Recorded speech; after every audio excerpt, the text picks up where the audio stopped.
Look at your neighbor and say, welcome to day 2. ನಿಮ್ಮ ಪಕ್ಕದಲ್ಲಿರುವವರ ಕಡೆಗೆ ತಿರುಗಿ ಹೇಳಿ ಎರಡನೇ ದಿನದ ಸೆಷನ್ಗೆ ಸ್ವಾಗತ ಎಂಬುದಾಗಿ. Loudly, come on. ಜೋರಾಗಿ. You know how we scream at each other when we are upset? ನಾವು ಸಿಟ್ಟು ಬಂದಾಗ ಯಾವ ರೀತಿ ಕೂಗ್ಕೊಳ್ತೇವೆ ಒಬ್ರಿಗೊಬ್ರು? When somebody takes something that belongs to you? ನಮ್ಮದು ಆಗಿರುವ ವಿಷಯವನ್ನು ಯಾರಾದರೂ ಕದ್ದುಕೊಂಡ್ರೆ ಯಾವ ರೀತಿ ಮಾಡ್ತೀವಿ ನಾವು? Do you know how we scream? ಯಾವ ರೀತಿ ಕಿರ್ಚಾಡ್ತೇವೆ? Nobody in this, Bellary is such a nice place. Ballari ಬಹಳ ಒಳ್ಳೆ ಸ್ಥಳವಾಗಿದೆ. You should come to Bangalore. On the streets you will find people shouting and screaming at each other because of the wrong turn that they took. ಬೆಂಗಳೂರಿಗೆ ಬರ್ಬೇಕು ನೀವು. ಬೆಂಗಳೂರಲ್ಲಿ ಒಬ್ರಿಗೊಬ್ರು ನೋಡಿ ತಪ್ಪಾದ ಒಂದು ಟರ್ನ್ ತಗೊಳ್ಳುವಾಗ ಯಾವ ರೀತಿ ಕಿರ್ಚಾಡ್ತಾರೆ ಗೊತ್ತಾ ನಿಮ್ಗೆ? Sometimes the other person is not even listening, but still this person has to scream. ಕೆಲವು ಸಲ ಎದುರಿಗಿರೋರಿಗೆ ಕೇಳಿಸೋದು ಇಲ್ಲ ಅವ್ರು ಏನು ಹೇಳ್ತಾ ಇದ್ರೆ ಅಂದ್ರೂ ಈ ವ್ಯಕ್ತಿ ಜೋರಾಗಿ ಕಿರ್ಚಿ ಬೈಬೇಕು. I pray that we will learn to scream in the church. Yeah. ನಾನು ಪ್ರಾರ್ಥಿಸ್ತೇನೆ ನಾವು ಸಭೆಯಲ್ಲಿ ಜೋರಾಗಿ ಕಿರ್ಚುವುದನ್ನು ಕಲಿತೀವಿ ಎಂಬುದಾಗಿ. Hallelujah. Hallelujah. All of you are like, no, Pastor Cherry, he sang so loudly that all of our voices are gone this morning. ಎಲ್ಲರೂ ಅನ್ಕೊಳ್ತಾ ಇರ್ಬೋದು pastor cherry ಅವರು ಎಷ್ಟು ಜೋರಾಗಿ ಹಾಡಿಸಿದ್ರು ನಮ್ಮ ಸ್ವರಗಳೆಲ್ಲ ಹೊರಟೋಗ್ಬಿಟ್ಟಿದೆ ಎಂಬುದಾಗಿ. Are you blessed with the worship? ನೀವು give the Lord a hand of praise for Pastor Cherry. ಆಶೀರ್ವದಿಸಲ್ಪಟ್ಟಿದ್ದೀರಾ ಆರಾಧನೆಯಲ್ಲಿ? Amen. I'm blessed to take part of these services and have Pastor Cherry lead worship.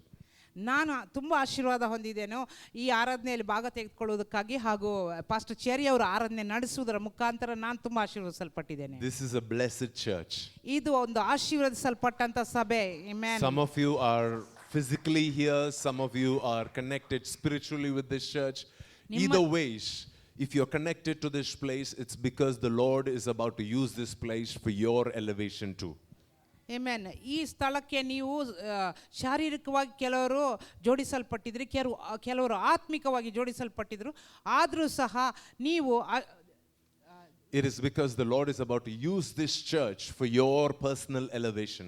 Okay. ದೇವರು ಯಾಕೆಂದ್ರೆ ದೇವರು ಈ ಸಭೆಯ ಮುಖಾಂತರ ನಿಮ್ಮ ಒಂದು ಬಡತಿಗೆ ನಿಮ್ಮ ಒಂದು ಉನ್ನತಿಗೆ ಉಪಯೋಗಿಸಲಿದ್ದಾರೆ. ಅದಕ್ಕೋಸ್ಕರ The Lord is about to use the men and women of God in this church to open your eyes to new realities. ದೇವರು ನಿಮ್ಮ ಒಂದು ಕಣ್ಣುಗಳನ್ನು ಈ ಸಭೆಯ ಹೆಂಗಸರ ಮುಖಾಂತರ ಗಂಡಸರ ಮುಖಾಂತರ ನಿಮ್ಮ ಕಣ್ಣುಗಳನ್ನು ನಿಜತ್ವಗಳಿಗೆ ತೆರೆಯ ಮಾಡಲಿಕ್ಕಿದ್ದಾರೆ. How many of you are ready for the double portion anointing this morning? ಈ ಬೆಳಗಿನ ಜಾವದಲ್ಲಿ ಎಷ್ಟು ಜನ ಎರಡರಷ್ಟು ಅಭಿಷೇಕಕ್ಕೆ ಸಿದ್ಧರಾಗಿದ್ದೀರಿ? I'm going to read from 2 Kings chapters 2 and verse 9. ಎರಡು ಅರಸುಗಳ ಪುಸ್ತಕ 2:9 ನಾನು ಓದಲಿಕ್ಕಿದ್ದೇನೆ. It says, when they had crossed, Elijah said to Elisha, ask what I shall do for you before I am taken from you. And Elisha said, please let there be a double portion of your spirit upon me. Amen. ಅವರು ಆಚೆ ದಡಕ್ಕೆ ಸೇರಿದ ಮೇಲೆ ಎಲಿಯನು ಎಲೀಷನನ್ನು, ನಿನ್ನನ್ನು ಬಿಟ್ಟು ಹೋಗುವ ಮೊದಲು ನಾನು ನಿನಗೋಸ್ಕರ ಏನು ಮಾಡಬೇಕೆನ್ನುತ್ತೀ ಹೇಳು ಎಂದು ಕೇಳಿದನು. ಅದಕ್ಕೆ ಎಲೀಷನು, ನಿನಗಿರುವ ಆತ್ಮದಲ್ಲಿ ನನಗೆ 2 ಪಾಲನ್ನು ಅನುಗ್ರಹಿಸು ಎಂದು ಬೇಡಿಕೊಂಡನು. Amen. Amen. How many of you know the story of Elijah and Elisha? ಎಷ್ಟು ಜನಕ್ಕೆ ಎಲಿಯನ ಕತೆ ಹಾಗೂ ಎಲೀಷನ ಕತೆ ಗೊತ್ತಿದೆ? We are back on the story of prophets. ನಾವು ತಿರುಗಿ ಪ್ರವಾದಿಗಳ ಕತೆಗೆ ತಿರುಗಿ ಬಂದಿದ್ದೇವೆ. Are you a prophet? ನೀವು ಒಬ್ಬ ಪ್ರವಾದಿಯಾ? Look at your neighbor and call them, hey prophet, listen to the word carefully. ಪಕ್ಕದಲ್ಲಿ ಇರುವವರ ಕಡೆಗೆ ತಿರುಗಿ ಹೇಳಿ, ಏ ಪ್ರವಾದಿಯೇ ವಾಕ್ಯವನ್ನು ಗಮನಿಸಿ ಕೇಳ್ಕೊಳ್ಳಿ ಅಂತ. This word is important for you. ಈ ವಾಕ್ಯ ನಿಮಗೆ ಬಹಳ ಪ್ರಾಮುಖ್ಯವಾಗಿದೆ. Amen. Amen. The Bible says Elijah turned to Elisha and said, before I go, what can I do for you? Bible ಹೇಳುತ್ತೆ ಎಲಿಯನು ಎಲೀಷನನ್ನು ನಾನು ನಿನ್ನನ್ನು ಬಿಟ್ಟು ಹೋಗುವ ಮೊದಲು ನಾನು ನಿನಗೋಸ್ಕರ ಏನು ಮಾಡಬೇಕು ಎಂದು ಕೇಳಿದನು. If I was in Elisha's place, I would have said, I would like to do all the amazing miracles that you did. ನಾನೇನಾದರೂ ಎಲೀಷನ ಸ್ಥಾನದಲ್ಲಿ ಇದ್ದಿದ್ರೆ ನಾನು ಕೇಳ್ತಾ ಇದ್ದೆ, ನೀನು ಮಾಡಿರುವಂಥ ಎಲ್ಲ ಅದ್ಭುತ ಕಾರ್ಯಗಳನ್ನು ನಾನು ಸಹ ಮಾಡಲಿಕ್ಕೆ ಇಷ್ಟಪಡ್ತೇನೆ. Or I would like to preach like you do. ಇಲ್ಲದಿದ್ರೆ ನಿಮ್ಮ ಹಾಗೆ ನಾನು ಪ್ರಸಂಗಿಸಬೇಕೆಂಬುದಾಗಿ ನಾನು ಕೇಳ್ಕೊಳ್ತಾ ಇದ್ದೆ. Or I would like to learn how to prophesy. ಇಲ್ಲ ನಾನು ಯಾವ ರೀತಿ ಪ್ರವಾದಿಸಬೇಕು ಅದು ನನಗೆ ಕಲಿಸಿಕೊಡು ಎಂಬುದಾಗಿ ಕೇಳ್ತಾ ಇದ್ದೆ. Or I would like to know how to bring down fire from heaven. ಇಲ್ಲದಿದ್ರೆ ಪರಲೋಕದಿಂದ ಅಗ್ನಿಯನ್ನು ಬೆಂಕಿಯನ್ನು ಯಾವ ರೀತಿ ತರಬೇಕು ಅದು ನಾನು ಕಲ್ತ್ಕೊಳ್ಬೇಕು. But Elisha, he was a very intelligent man of God. So he said, I want something different. I want the portion, what you have, the spirit that you have upon yourself. I want a double portion of that upon me. ಆದರೆ ಎಲೀಷನು ಬಹಳ ಜಾಣನಾಗಿದ್ದನು. ಆತನು ಏನು ಕೇಳ್ತಾನಂದ್ರೆ, ನಿನ್ನ ಮೇಲೆ ಇರುವಂಥ ಆ ಅಭಿಷೇಕ, ಅದು ನಿನ್ನ ಮೇಲೆ ಏನಿದೆ ಆ ಆತ್ಮ ನನಗೆ ಎರಡರಷ್ಟು ನನಗೆ ಅದು ಬೇಕು ಎಂಬುದಾಗಿ ಜ್ಞಾನವಂತನಾಗಿ ಆತನು ಕೇಳ್ತಾನೆ. Even Elijah himself was surprised with this question. ಎಲಿಯನು ಸಹ ಈ ಪ್ರಶ್ನೆಯಿಂದ ಅದನ್ನು ಬಹಳ ಆಶ್ಚರ್ಯಗೊಂಡನು. Because Elijah said, you have asked for a very difficult thing. ಆಗ ಎಲಿಯನ್ ಹೇಳಿದ್ನು, ಯಾಕೆಂದ್ರೆ ಎಲಿಯನ್ ಹೇಳಿದ್ನು, ನೀನು ಬಹಳ ಕಠಿಣವಾಗಿರುವಂಥ ಕಷ್ಟವಾಗಿರುವಂಥ ವಿಷಯವನ್ನು ನೀನು ಕೇಳಿದಿ ಎಂಬುದಾಗಿ. And the reason it is difficult is not because I cannot give you a double portion. ಆ ಕಾರಣ ನಿನಗೆ ಆ ಎರಡರಷ್ಟು ಅಭಿಷೇಕ ಕೊಡ್ಲಿಕ್ಕೆ ಆಗದೇ ಇರೋದ್ರಿಂದ ಅಲ್ಲ. It is because you have not seen certain things yet. ಇದು ಯಾಕೆ ಅಂದ್ರೆ ನೀನು ಇನ್ನೂ ಎಷ್ಟೊಂದು ವಿಷಯಗಳನ್ನು ನೀನು ಇನ್ನೂ ನೋಡಲೇ ಇಲ್ಲ. But if you are able to see what is about to happen, then you will get the double portion. ಈಗ ಏನು ನಡೀತದೆ ಅದನ್ನು ನೀನು ನೋಡುವುದಾದ್ರೆ ಆಗ ನಿನಗೆ ಎರಡರಷ್ಟು ಸಿಗ್ತದೆ. So it is not because God cannot give you the double portion. ದೇವರು ನಿಮಗೆ ಎರಡರಷ್ಟು ಪಾಲನ್ನು ಕೊಡಲಿಕ್ಕೆ ಅಸಾಧ್ಯ, ಅದು ಅಲ್ಲ ಪ್ರಶ್ನೆ. It is because sometimes our eyes are shut to a certain revelation that we don't receive that double portion. ಕೆಲವು ಸಲ ನಮ್ಮ ಕಣ್ಣುಗಳು ಆ ಪ್ರಕಟಣೆ ಪಡೆದುಕೊಳ್ಳದ ಹಾಗೆ ಕುರುಡಾಗಿರ್ತವೆ, ಮುಚ್ಕೊಂಡಿರ್ತವೆ. ಅದಕ್ಕೋಸ್ಕರ ನಾವು ಆ ಎರಡರಷ್ಟು ನಾವು ಪಾಲನ್ನು ಪಡೆದುಕೊಳ್ಳಲಿಕ್ಕೆ ಆಗೋದಿಲ್ಲ. Now if you read the whole chapter, you will understand what is that revelation that Elisha had to see so that he can receive that double portion. ನಿಮಗೆ ಈ ಅಧ್ಯಾಯವನ್ನೆಲ್ಲ ನೀವು ಓದಿದ್ರೆ ನಿಮಗೆ ಅರ್ಥ ಆಗ್ತದೆ ಆ ಏನನ್ನು ಎಲೀಷನು ನೋಡಬೇಕಾಗಿತ್ತು ಆ ಎರಡರಷ್ಟು ಪಾಲನ್ನು ಪಡೆದುಕೊಳ್ಳೋದಕ್ಕಾಗಿ. From the beginning of the chapter you will see that Elijah was constantly discouraging Elisha from attending, from coming towards the end of the chapter. Elijah said, you stay here, let me go on. ಈ ಅಧ್ಯಾಯದ ಮೊದಲಿಂದ ನೀವು ನೋಡುವುದಾದ್ರೆ ಎಲಿಯನು ಎಲೀಷನಿಗೆ ನೀನು ಬರಬೇಡ, ನೀನು ಇಲ್ಲೇ ಇರು ಎಂಬುದಾಗಿ ಆತನ ಜೊತೆಗೆ ಬರುವುದಕ್ಕೆ ಆತನು ಪ್ರೋತ್ಸಾಹ ಕೊಡುವುದಿಲ್ಲ. The next you would see that the other prophets, the other team members of Elijah, they came to Elisha and said, do you know that today your prophet is about to be, today your master is about to be taken away from you? Do you know about it? ಪ್ರವಾದಿಗಳ ಸಮೂಹ ಸಹ ಬಂದು ಎಲೀಷನ ಹತ್ರ, ನಿಂಗೆ ಗೊತ್ತುಂಟಾ ಇವತ್ತು ನಿಮ್ಮ ಯಜಮಾನನು ಎತ್ತಲ್ಪಡ್ತಾನೆ ಗೊತ್ತುಂಟಾ ಅಂತ, ನಿನ್ನಿಂದ ತೆಗೆದುಕೊಳ್ಳಲ್ಪಡ್ತಾನೆ ಗೊತ್ತುಂಟಾ ಅಂತ ಕೇಳ್ತಾರೆ. Elisha said, I know about it, but just keep quiet, don't talk about it. ಎಲೀಷನ್ ಹೇಳ್ತಾನೆ, ನನಗೆ ಗೊತ್ತಿದೆ, ಆದ್ರೂ ದಯಮಾಡಿ ಅದ್ರ ಕುರಿತಾಗಿ ಮಾತನಾಡಬೇಡಿ, ಸುಮ್ಮನಿರಿ ಎಂಬುದಾಗಿ ಹೇಳ್ತಾನೆ. So Elisha, because he knew that this is the last minute, he did not leave his master. ಎಲೀಷನಿಗೆ ಗೊತ್ತಿತ್ತು ಇದು ಕಡೇ ಒಂದು ನಿಮಿಷವಾಗಿದೆ, ಅದಕ್ಕೋಸ್ಕರ ಆತನ ಯಜಮಾನನನ್ನು ಆತನ ಬಿಡಲೇ ಇಲ್ಲ. See, please understand, Elisha was not the only disciple that Elijah had. ನೀವು ಅರ್ಥ ಮಾಡಿಕೊಳ್ಳಿ, ಎಲಿಯನಿಗೆ ಇರುವಂತ ಶಿಷ್ಯರಲ್ಲಿ ಎಲೀಷನು ಮಾತ್ರ ಒಬ್ಬಂಟಿಗನಾಗಿರಲಿಲ್ಲ. All the other prophets, all the other people in the school of prophets, they were all disciples of Elijah. ಎಲ್ಲ ಪ್ರವಾದಿಗಳ ಸಮೂಹ, ಆ ಪ್ರವಾದಿಗಳ ಶಾಲೆಯಲ್ಲಿರುವಂತ ಎಲ್ಲ ಪ್ರವಾದಿಗಳು ಅವರೆಲ್ಲರೂ ಸಹ ಎಲಿಯನ ಶಿಷ್ಯರಾಗಿದ್ದರು. But Elisha said, I am not going to leave Elijah till the very end. ಆದರೆ ಎಲೀಷನ್ ಹೇಳಿದನು, ನಾನು ಎಲಿಯನನ್ನು ಕಡೆಯವರೆಗೂ ನಾನು ಬಿಡುವುದೇ ಇಲ್ಲ ಎಂಬುದಾಗಿ. All the other prophets said, I know today Elijah is going, but we have appointment with that church. I have to preach in that church, so I'll go. ಉಳಿದ ಪ್ರವಾದಿಗಳು ಏನಂದ್ರು, ನನಗೆ ಗೊತ್ತಿದೆ ಇವತ್ತು ಎಲಿಯನ್ ಎತ್ತಲ್ಪಡ್ತಾನೆ, ನಮ್ಮಿಂದ ತೆಗೆಯಲ್ಪಡ್ತಾನೆ, ಆದರೂ ಏನು ಮಾಡೋದು, ನನಗೆ ಆ ಸಭೆಯಲ್ಲಿ ಪ್ರಸಂಗಿಸಬೇಕು. That sister has invited me for a nice lunch. So I have to go to her house. ಆ ಸಹೋದರಿ ನನ್ನನ್ನು ಒಳ್ಳೆ ಒಂದು ಊಟಕ್ಕಾಗಿ ಕರೆದಿದ್ದಾರೆ, ನಾನು ಅವ್ರ ಮನೆಗೆ ಹೋಗ್ಬೇಕು. And there is a cricket match happening today, India Pakistan. Final is happening. I have to watch. ಇನ್ನೊಬ್ರು ಹೇಳ್ತಾರೆ ಅಲ್ಲಿ ಇಂಡಿಯಾ ಪಾಕಿಸ್ತಾನ ಕ್ರಿಕೆಟ್ ಮ್ಯಾಚ್ ನಡೀತಾ ಇದೆ, ಇವತ್ತು ಫೈನಲ್ ನಡೀತಾ ಇದೆ, ನಾನು ಅಲ್ಲಿ ಹೋಗ್ಲೇಬೇಕು. So I cannot come, but happy journey, Elijah. ನಾನು ಬರ್ಲಿಕ್ಕೆ ಆಗೋದಿಲ್ಲ, ಆದ್ರೆ ಕ್ಷೇಮವಾಗಿ ಹೋಗಿ ಬನ್ನಿ, ನಿನ್ನ ಪ್ರಯಾಣ ಒಳ್ಳೆಯದಾಗಿರ್ಲಿ ಎಲಿಯನೇ ಎಂಬುದಾಗಿ ಹೇಳ್ತಾರೆ. But there was something different about Elisha.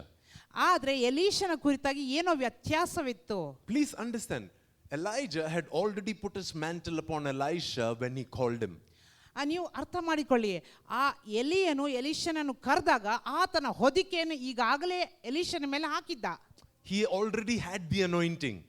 ಆತನ ಮೇಲೆ ಆಗಲೇ ಅಭಿಷೇಕ ಇತ್ತು. He already had the blessing. ಆತನ ಮೇಲೆ ಆಶೀರ್ವಾದ ಈಗಾಗಲೇ ಇತ್ತು. And still Elisha said, I am not going to leave Elijah. ಅಂದ್ರೂ ಸಹ ಎಲೀಷನ್ ಹೇಳಿದ, ನಾನು ಎಲಿಯನನ್ನು ಬಿಡುವುದೇ ಇಲ್ಲ ಎಂಬುದಾಗಿ. I am going to stay close to him. ನಾನು ಆತನ ಹತ್ತಿರವೇ ಇರ್ತೇನೆ.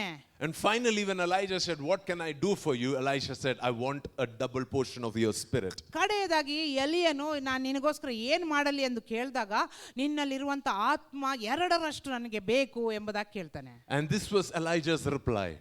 ಇದೇ ಎಲಿಯನ ಒಂದು ಉತ್ತರವಾಗಿತ್ತು. When I am lifted up, when I am elevated, if you are able to see my elevation, then you will get what you want.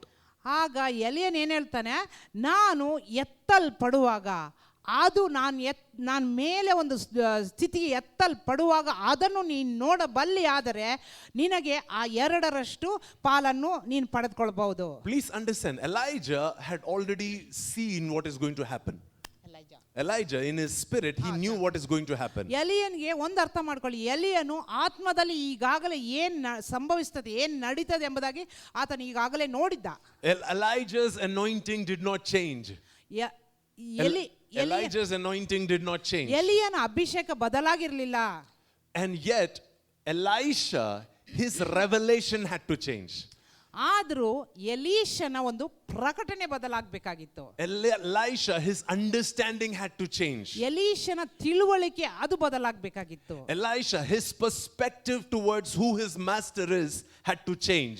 ಎಲೀಷನಿಗೆ ಆತನ ಯಜಮಾನನು ಯಾರು ಎಂಬಂತ ಒಂದು ದೃಷ್ಟಿ ಅದು ಬದಲಾಗಬೇಕಾಗಿತ್ತು. And till this very point, he used to call Elijah as his master.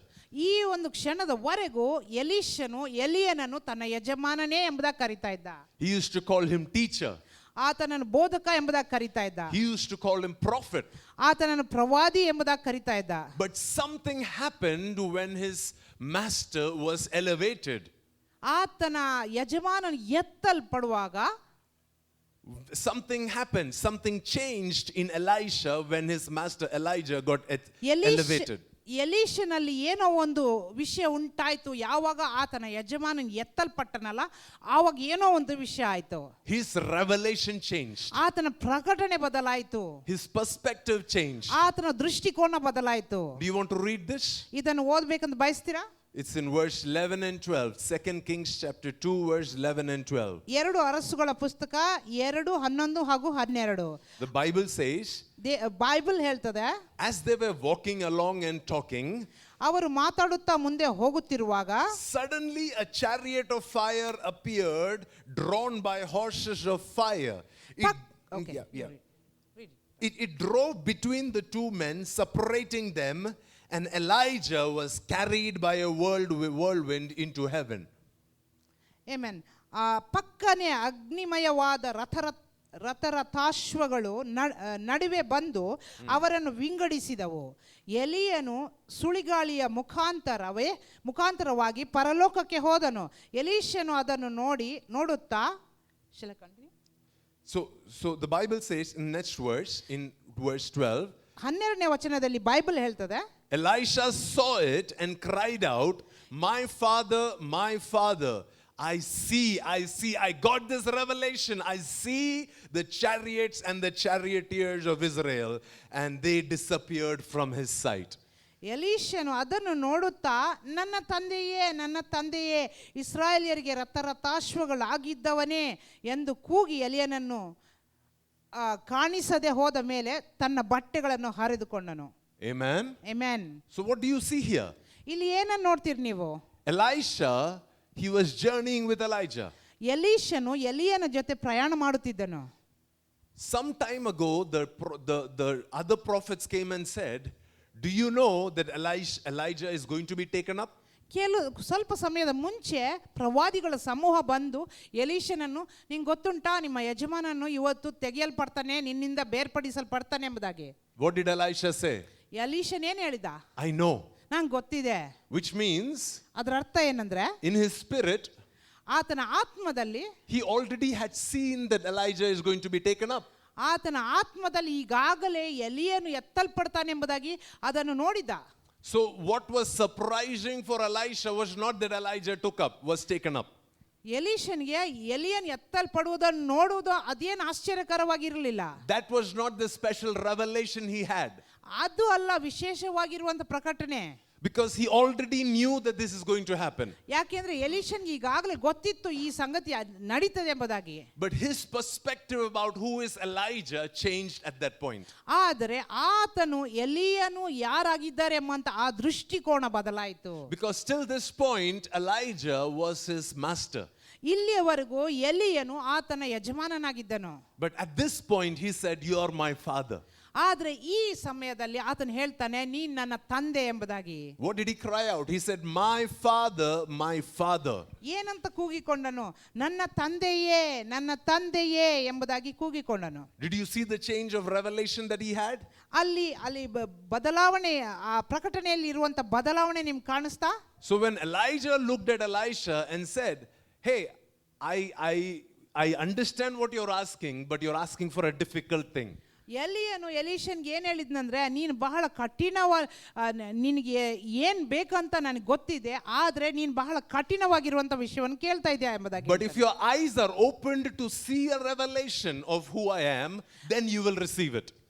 ಆದರೆ ನಿನ್ನ ಕಣ್ಣುಗಳು ನಾನು ಯಾರಾಗಿದ್ದೇನೆ ಎಂಬಂಥ ಪ್ರಕಟಣೆಯನ್ನು ನೋಡಲಿಕ್ಕೆ ಸಾಧ್ಯವಾದರೆ ಆವಾಗ ನಿನಗೆ ಏನು ಕೇಳ್ತೀಯೋ ಅದು ದೊರೆಯುತ್ತದೆ. But Elijah was not saying, if your eyes are open to see me going up in the chariots of fire. He was talking about a different kind of revelation. ಎಲಿಯನು ನಾನು ಎತ್ತಲ್ಪಡುವಾಗ ನೀನು ನೋಡಿದ್ರೆ ಅಂತ ಹೇಳ್ತಾ ಇರಲಿಲ್ಲ. ಎಲಿಯನು ಬೇರೆ ತರವಾದಂತ ಒಂದು ಪ್ರಕಟಣೆಯನ್ನು ನೀನು ನೋಡ್ಬೇಕಂತ ಹೇಳ್ತಾ ಇದ್ದನು. Because Elisha had already seen in the spirit that Elijah will be taken up. ಯಾಕೆಂದ್ರೆ ಎಲೀಷನ್ ಈಗಾಗಲೇ ಆತ್ಮದಲ್ಲಿ ಎಲಿಯನು ಎತ್ತಲ್ಪಡ್ತಾನೆ ಎಂಬುದರ ವಿಷಯವನ್ನು ಆಗಲೇ ನೋಡ್ಬಿಟ್ಟಿದ್ದ. But it was who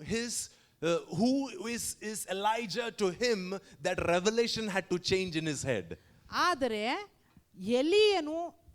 ಎಲೀಷನಿಗೆ ಯಾರಾಗಿದ್ದನು ಆ ಪ್ರಕಟಣೆ ಅದು ತನಗೆ ಬದಲಾಗಬೇಕಾಗಿತ್ತು. Because what Elisha was asking was not for a share or a profit. What Elisha was asking was for an inheritance from Elijah. ಆ ಎಲಿಯನನ್ನು ಏನು ಕೇಳ್ತಾ ಇದ್ನಂದ್ರೆ ಒಂದು ಸ್ವಲ್ಪ ಭಾಗ ಅಲ್ಲ, ಒಂದು ಲಾಭಕ್ಕೋಸ್ಕರ ಅಲ್ಲ, ಆದರೆ ಆತನ ಒಂದು ಸ್ವಾಸ್ಥ್ಯಕ್ಕೋಸ್ಕರ ಆತನ ಕೇಳ್ತಾ ಇದ್ದನು. Inheritance is not given for servants. Inheritance is given to sons. Amen. ಸ್ವಾಸ್ಥ್ಯ ಕೆಲಸದವರಿಗೆ ಕೊಡಲ್ಪಡುವುದಿಲ್ಲ, ಸ್ವಾಸ್ಥ್ಯ ಪುತ್ರರಿಗೆ ಕೊಡಲ್ಪಡುತ್ತದೆ. Do you understand what I'm saying? ಅರ್ಥ ಆಗ್ತಾ ಇದೆಯಾ? If you are asking Elijah for his inheritance, you cannot ask him as him being your master. You have to ask him as him being your father. ನೀವು ಎಲಿಯನನ್ನು ತನ್ನ ಸ್ವಾಸ್ಥ್ಯಕ್ಕೋಸ್ಕರ ನೀವು ಕೇಳುವಾಗ ನೀವು ಆಳುಗಳಾಗಿ ಕೇಳಲಿಕ್ಕೆ ಆಗೋದಿಲ್ಲ. ನೀವು ಪುತ್ರರಾಗಿ ತಂದೆಯ ಹತ್ತಿರ ನೀವು ಸ್ವಾಸ್ಥ್ಯವನ್ನು ಕೇಳುವ ಹಾಗೆ ನೀವು ಕೇಳಬಹುದು. Only then you will receive a double portion of what he is carrying. ಆವಾಗ ಮಾತ್ರ ನೀವು ಆತನು ಹೊತ್ತಿರುವಂತ ಆ ವಿಷಯವನ್ನು ಎರಡರಷ್ಟು ಪಾಲನ್ನು ನೀವು ಪಡೆದುಕೊಳ್ಳಬಹುದು, ಕೇಳ್ಕೋಬಹುದು. The problem with so many of us is that we are going to God, we are going to our leaders, we are going to the people that God has appointed over us, and we are asking of them things that we don't have a revelation for. Okay, ನಾವು ನಮ್ಮ ಜೊತೆ ಏನು ಸಮಸ್ಯೆ ಅಂದರೆ, ನಮ್ಮ ಮೇಲೆ ದೇವರಿಟ್ಟಿರುವಂಥ ದೇವ ಮನುಷ್ಯರ ಬಳಿಗೆ ನಾವು ಹೋಗಿ ನಾವು ಏನು ಕೇಳ್ತಾ ಇದ್ದೀವಿ ಅಂದರೆ, ಅವರ ಬಳಿಯಲ್ಲಿ ನಾವು ಏನು ಕೇಳ್ತಾ ಇದ್ದೀವಿ ಅಂದರೆ, ಆ ಪ್ರಕಟಣೆ ಅವರು ನಮ್ಗೆ ಏನಾಗಿದ್ದಾರೆ ಎಂಬಂತ ಪ್ರಕಟಣೆ ಇಲ್ಲದೆ ನಾವು ಕೇಳ್ತಾ ಇದ್ದೇವೆ. If you go to a brother, you will get brotherly help. ನೀವು ಒಬ್ಬ ಸಹೋದರನ ಹತ್ರ ಹೋದ್ರೆ ಸಹೋದರನ ಒಂದು ಸಹಾಯ ನಿಮಗೆ ದೊರೀತದೆ. If you go to a pastor, you will get pastoral care. ನೀವು ಒಬ್ಬ ಪಾಸ್ಟರ್ ಹತ್ರ ಸಭಾಪಾಲಕರ ಹತ್ರ ಹೋದ್ರೆ ಆ ಸಭಾಪಾಲಕರ ಕಾಳಜಿ ನಿಮಗೆ ಸಿಗ್ತದೆ. If you go to a prophet, you will get a prophecy. ನೀವು ಒಬ್ಬ ಪ್ರವಾದಿ ಹತ್ರ ಹೋದ್ರೆ ನಿಮಗೊಂದು ಪ್ರವಾದನೆ ಸಿಗ್ತದೆ. But if you go to a father, what you get is an inheritance. ನೀವು ತಂದೆಯ ಬಳಿಗೆ ನೀವು ಹೋಗುವುದಾದ್ರೆ ನಿಮಗೆ ಸ್ವಾಸ್ಥ್ಯ ಸಿಗ್ತದೆ. Amen. But our problem is that, we have too much ego. ನಮ್ಮ ಸಮಸ್ಯೆ ಏನಂದ್ರೆ ನಮಗೆ ನಾನು ಎಂಬಂತ ಒಂದು ಅಹಂ ಇರ್ತದೆ. We want everybody to be on our level, right? ನಮಗೆ ಎಲ್ಲರೂ ನಮ್ಮ ಒಂದು ಲೆವೆಲ್ಗೆ ನಮ್ಮ ಹಂತಕ್ಕೆ ಇರಬೇಕೆಂದು ನಾವು ಬಯಸ್ತೀವಿ. I can also prophesy like you. ನಾನು ಸಹ ನಿನ್ನ ಹಾಗೆ ಪ್ರವಾದನೆ ಮಾಡ್ತೀನಿ. Why should I call you as my father? ಯಾಕೆ ನಾನು ನಿನ್ನನ್ನು ತಂದೆ ಎಂಬುದಾಗಿ ಕರಿಬೇಕು? I can also sing like you. ನಾನು ನಿನ್ನ ಹಾಗೆ ನಾನು ಹಾಡಬಲ್ಲೆ. Why should I elevate you in my eyes? ನನ್ನ ದೃಷ್ಟಿಯಲ್ಲಿ ನಾನು ಯಾಕೆ ಉನ್ನತ ಸ್ಥಾನದಲ್ಲಿ ಇಡಬೇಕು? Can I teach you something from the heart of God for the New Testament church? ನಾನು ಏನೋ ಒಂದು ವಿಷಯ ತಂದೆ ದೇವರ ಹೃದಯದಿಂದ ಹೊಸ ಒಡಂಬಡಿಕೆ ಸಭೆಗೋಸ್ಕರ ಇಟ್ಟಿರುವಂತ ವಿಷಯವನ್ನು ನಾನು ಕಲಿಸಬಹುದಾ ನಿಮಗೆ? Are you ready for this journey? ಸಿದ್ಧರಾಗಿದ್ದೀರಾ ಈ ಪ್ರಯಾಣದಲ್ಲಿ? Spiritual fatherhood is such a misunderstood topic in the body of Christ today. ಆತ್ಮಿಕವಾದ ತಂದೆತನ ಅದು ದೇವರ ಒಂದು ಕ್ರಿಸ್ತನ ದೇಹದಲ್ಲಿ ಬಹಳ ಅಪಹರ್ಥ ಮಾಡಿಕೊಂಡಿರುವಂತ ಒಂದು ವಿಷಯ. And sometimes because of our lack of understanding and our lack of humility, we just don't agree or we just don't want to touch this topic. ಎಷ್ಟೊಂದು ಸಲ ನಮಗಿರುವಂಥ ಒಂದು ತಿಳುವಳಿಕೆ ಕೊರತೆ ಹಾಗೂ ಒಂದು ಲ್ಯಾಕ್ ಆಫ್ ಅಂಡರ್ಸ್ಟ್ಯಾಂಡಿಂಗ್ ಹ್ಯೂಮಿಲಿಟಿ ತಗ್ಗಿಸುವಿಕೆ ಇಲ್ಲದೆ ಇರುವಂಥ ಒಂದು ಕಾರಣಕ್ಕೋಸ್ಕರ ನಮಗೆ ಅದು ಅರ್ಥ ಆಗೋದಿಲ್ಲ. But this morning what I want to do is read a lot of Bible verses for you. ಈ ಬೆಳಗಿನ ಜಾವದಲ್ಲಿ ನಾನು ನಿಮಗೋಸ್ಕರ ಎಷ್ಟೊಂದು ದೇವರ ವಾಕ್ಯದ ಭಾಗಗಳನ್ನು ನಾನು ಓದಲಿಕ್ಕೆ ಇಷ್ಟಪಡ್ತೇನೆ. And if the Lord gives you a revelation about it, praise God. ದೇವರು ನಿಮಗೆ ಅದರಿಂದ ಪ್ರಕಟಣೆ ಕೊಡುವುದಾದ್ರೆ ದೇವರಿಗೆ ಸ್ತೋತ್ರ. Because this is not something that will come because of teaching. It has to come as a revelation. ಇದು ಬೋಧಿಸುವುದರ ಮುಖಾಂತರ ಇದು ಬರೋದಿಲ್ಲ, ಅದು ಪ್ರಕಟಣೆಯ ರೀತಿಯಲ್ಲಿ ನಮಗೆ ಬರಬೇಕು. Elijah did not give a Bible study to Elisha saying, if only you understand I am your spiritual father, you will get the double portion. Nothing. He just said, if your eyes are open to see, you will get it. ಎಲಿಯನು ಎಲಿಷನಿಗೆ ಒಂದು Bible study ತೆಗೆದುಕೊಂಡು ನಾನು ನಿಮ್ಮ ತಂದೆ ಆಗಿದ್ದೇನೆ ಎಂಬುದಾಗಿ ಬೋಧಿಸಿಲ್ಲ. ಆದರೆ ನಿನ್ನ ಕಣ್ಣುಗಳು ನಾನು ಯಾರಾಗಿದ್ದೇನೆ ಎಂಬ ಪ್ರಕಟಣೆಗೆ ತೆರೆಯಲ್ಪಟ್ಟಿರುವುದಾದರೆ ನಿನಗೆ ನೀನು ಏನು ಕೇಳ್ತಾ ಇದೆಯಾ 2ರಷ್ಟು ಪಾಲು ನಿನಗೆ ಸಿಗ್ತತೆ ಎಂಬುದಾಗಿ ಹೇಳಿದನು. So this morning's word is not something to be taught, it has to be caught. ಈ ಬೆಳಗಿನ ಜಾವದಲ್ಲಿ ದೇವರ ವಾಕ್ಯ ಅದು ಕಲಿಸಲ್ಪಡುವಂತದಲ್ಲ, ಅದು ಹಿಡಿದುಕೊಳ್ಳಲ್ಪಡಬೇಕು. Amen. Amen. Are you ready for this? ಸಿದ್ಧರಾಗಿದ್ದೀರಾ? The book of Malachi, chapter 4, verse 5 and 6. ಮಲಾಖಿಯ ಪುಸ್ತಕ 4 verse 5 and 6. 5 ಮತ್ತು 6ನೇ ವಚನ. Somebody can read it. Okay. ನಾನು ಬಂದು ದೇಶವನ್ನು ಶಾಪದಿಂದ ಹತ ಮಾಡದಂತೆ. Verse 5 and 6. Verse 5? Yeah. Chapter 4, verse 5 and 6. 5 and 6. Yeah, go ahead. ನಾನು ಬಂದು ದೇಶವನ್ನು ಶಾಪದಿಂದ ಹತ ಮಾಡದಂತೆ ಯೆಹೋವನ ಆಗಮನ ಭಯಂಕರವಾದ ಮಹಾದಿನವು ಬರುವುದಕ್ಕೆ ಮುಂಚೆಯೇ ಪ್ರವಾದಿಯಾದ ಎಲೀಯನನ್ನು ನಿಮ್ಮ ಬಳಿಗೆ ಕಳಿಸುವೆನು. ಅವನು ತಂದೆಗಳ ಮನಸ್ಸು ಮಕ್ಕಳ ಕಡೆಗೂ ಮಕ್ಕಳ ಮನಸ್ಸನ್ನು ತಂದೆಗಳ ಕಡೆಗೂ ತಿರುಗಿಸುವನು. And everybody said an amen. Amen. What does this say? ಇದೇನು ಹೇಳ್ತದೆ? That there is going to come a great and dreadful day of the Lord. ಒಂದು ದಿನ ಯೆಹೋವನ ಆಗಮನದ ಭಯಂಕರವಾಗಿರುವಂತ ಮಹಾದಿನ ಬರಲಿಕ್ಕಿದೆ. That is going to be the last day in the history of this earth, in this dispensation. ಈ ಭೂಲೋಕದ ಮೇಲೆ ಅದೇ ಕಡೆಯ ದಿನವಾಗಿರುತ್ತದೆ. We don't want to be on the wrong side on that day. ಆ ದಿನದಲ್ಲಿ ನಾವು ತಪ್ಪಾಗಿರುವಂತ ಕಡೆಗೆ ಇರಬಾರದು.